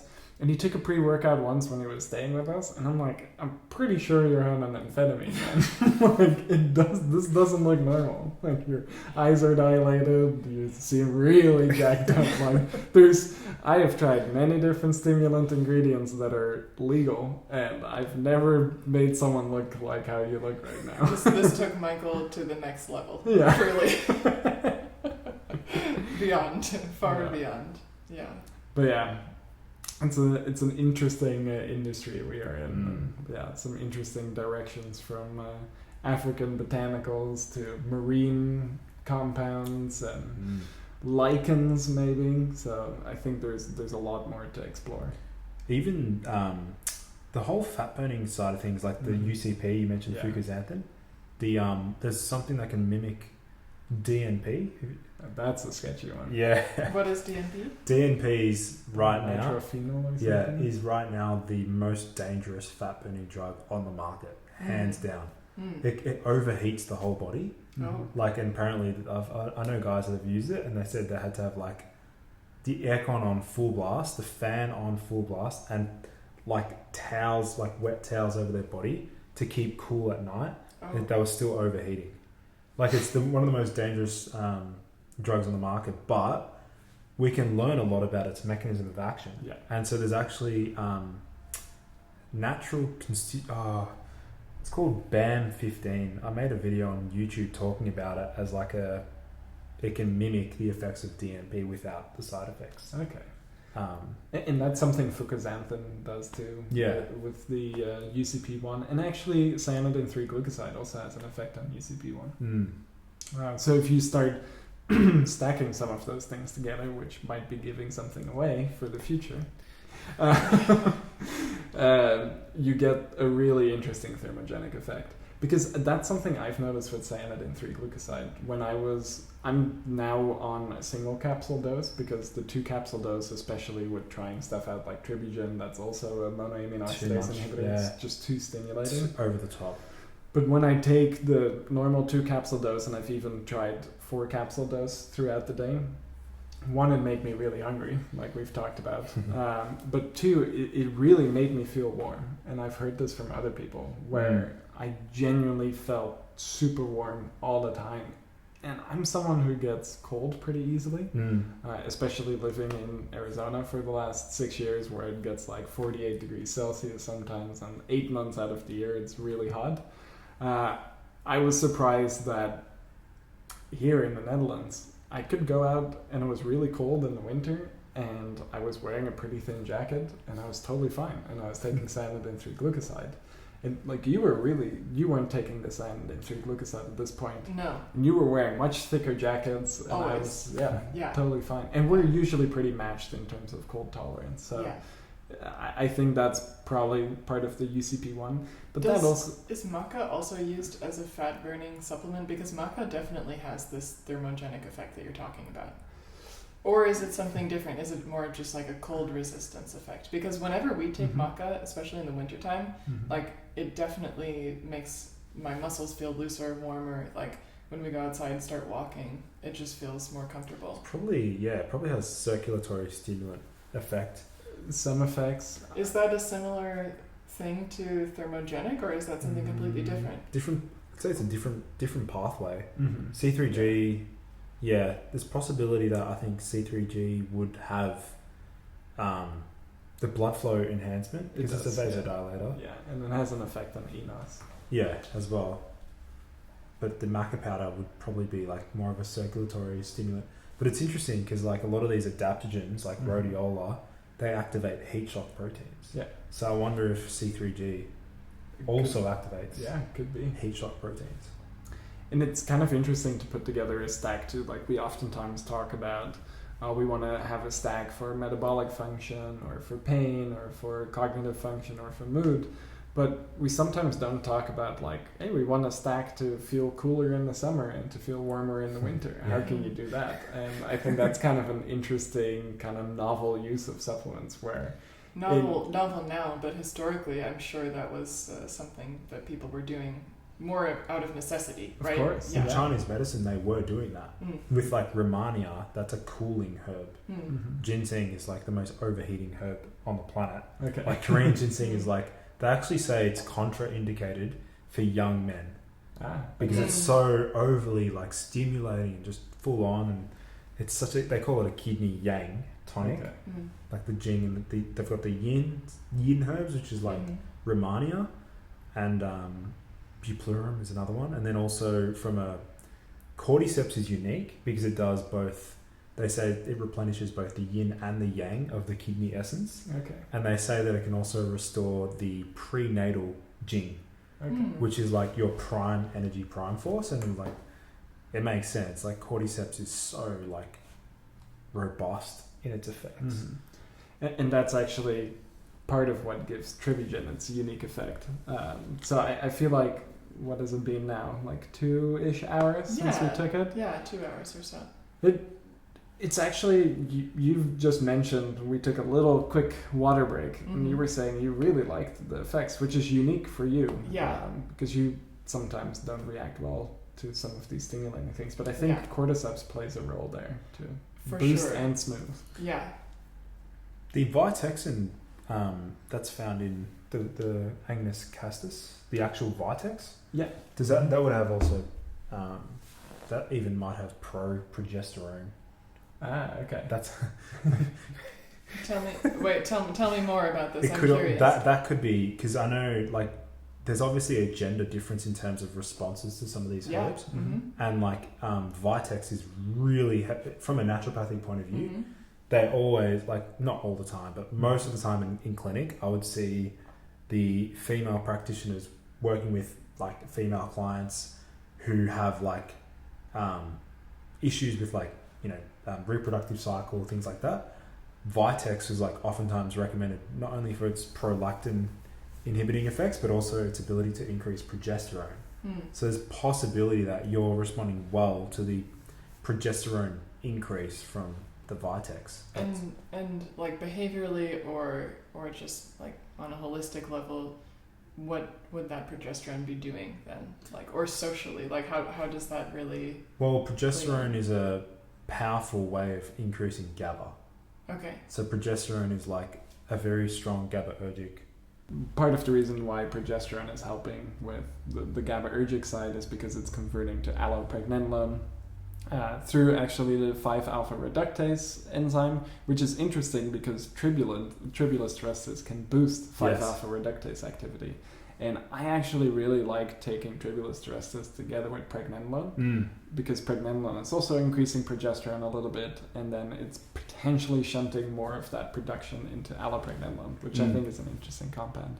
And you actually respond really well to pregnenolone. Yes. So that definitely has some interesting effects. Yeah, it makes sense. Yeah. I really like the Tribugen because initially it was quite stimulating. It gave me kind of a like glowing feeling, and it definitely boosted my mood. I think that's coming from the fenugreek. But now at this point, it feels like it's really smoothed out, but my mood is still really high. Like this is a better mood boost than I've experienced from any other stimulating supplement. Like this is way more kind of like a complete circle feeling. Like it's something that feels like it boosts my mood, it boosts my confidence. I don't feel like I've taken something so strong. It's not like Subroxy where I can really feel when I've taken it, and then I can feel when it starts to like go out of my system. This is more of that like mushroom kind of feeling that I get sometimes from red reishi or from lion's mane. And also it kind of reminds me of Cognance a little bit, but this Tribugen is definitely warmer overall. Yeah, that's one thing I really wanted to make sure this had. Like the tribulus terrestris can be a little bit cold. You combine it with the fenugreek. I mean, maybe that goes back to the cooling and heating herbs too. But I find that fenugreek has kind of a nice warm mood boost, and it goes well with the more like sterile stimulation of tribulus terrestris and kind of enhancing that confidence feeling. Because I can feel confidence from tribulus terrestris, but because I'm not feeling in the greatest mood, I can't really apply that confidence as well, which with something like Tribugen, that's a lot easier, which is nice. It can definitely make me feel a little bit too, like, so if at any point I'm like, on the podcast, it's this Tribugen, yeah. But I think we've had a great conversation despite us two being hopped up on Tribugen. For sure. But I think kind of to conclude it, I would be really curious, like, what are some of your current favorite supplements? And we talked about your testosterone levels, which are really high with natural supplementation. And kind of to the people watching, like, what kind of advice do you have for testosterone and just your favorite supplements? Yeah, I mean, I'm really loving the effects of Cistanche. I mean, I respond really well to Cistanche tubulosa. Combine that with like a alcohol extract of like a pine pollen tincture. Okay. And then also I'm using a very high dose of taurine every single day. It's like 6 grams of taurine every day. I've actually tried really high dose. I'm glad to hear someone else is doing it because I was a little bit sketched out when I was first doing it, but we were probably reading the same research where I'm like, wait a second, we're all taking 500 milligrams a gram of taurine, but the research is using like 6 grams. Yeah, and it's like the safety data on taurine is like amazing. Like 3 to 6 grams per day for like 3 months was like not associated with any major side effects. But yeah, I'm using the taurine. Sometimes I'll throw in some shilajit in the mix, but then I think the thing that moved the needle the most was actually the Fadogia. Okay. And I was saying to you that I was questioning whether or not it's that or like spiked with something. Yeah. But it could be. Possibly. Yeah. But I'd say like combined with obviously my nutritional approach, like very high monounsaturated fats. Okay. You know, lots of olive oil, ghee, butter, and then obviously not limiting carbohydrates. Yeah, I feel like that's important. Oh, it's so important. I think a number of guys just forget about the importance of carbohydrates for hormonal health. So, yeah, I'd say they're like the key principles that I'm like following now. Yeah, interesting. Yeah, and it's good to hear about the carbohydrates because it's become such a fad, even among some of my colleagues, where they're like, carbs are the devil, I'm just going to eat a bunch of protein and fats. And I think it's really important to eat lots of carbohydrates. Like, maybe not just pounding sugar all day long. Well, when you've got compounds like C3G, fenugreek, like taurine, tudka, berberine, like which are all in my sort of in the mix. Like they're going to enhance insulin sensitivity. Yeah. So my ability to tolerate carbohydrates, combined with the fact that I'm doing weight training like pretty much every day, like my ability to tolerate carbohydrates goes up significantly. So yeah. And when you say tolerate carbohydrates, what do you mean by that? I mean that I'm able to utilize carbohydrates to increase energy production instead of being stored as fat, basically. Okay. Yeah. That nutrient partitioning type of effect. Yeah, that's interesting.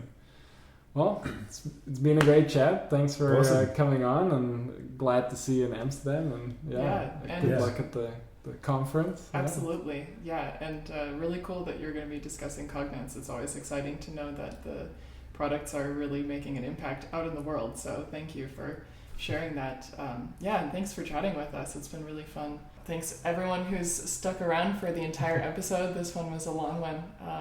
We always love sharing this information with you, and if you want to go back through the podcast, check out previous sections or re-listen to something, there's going to be very helpful information chapters in the description, as well as links to Lucas's channel and the content that you're putting out.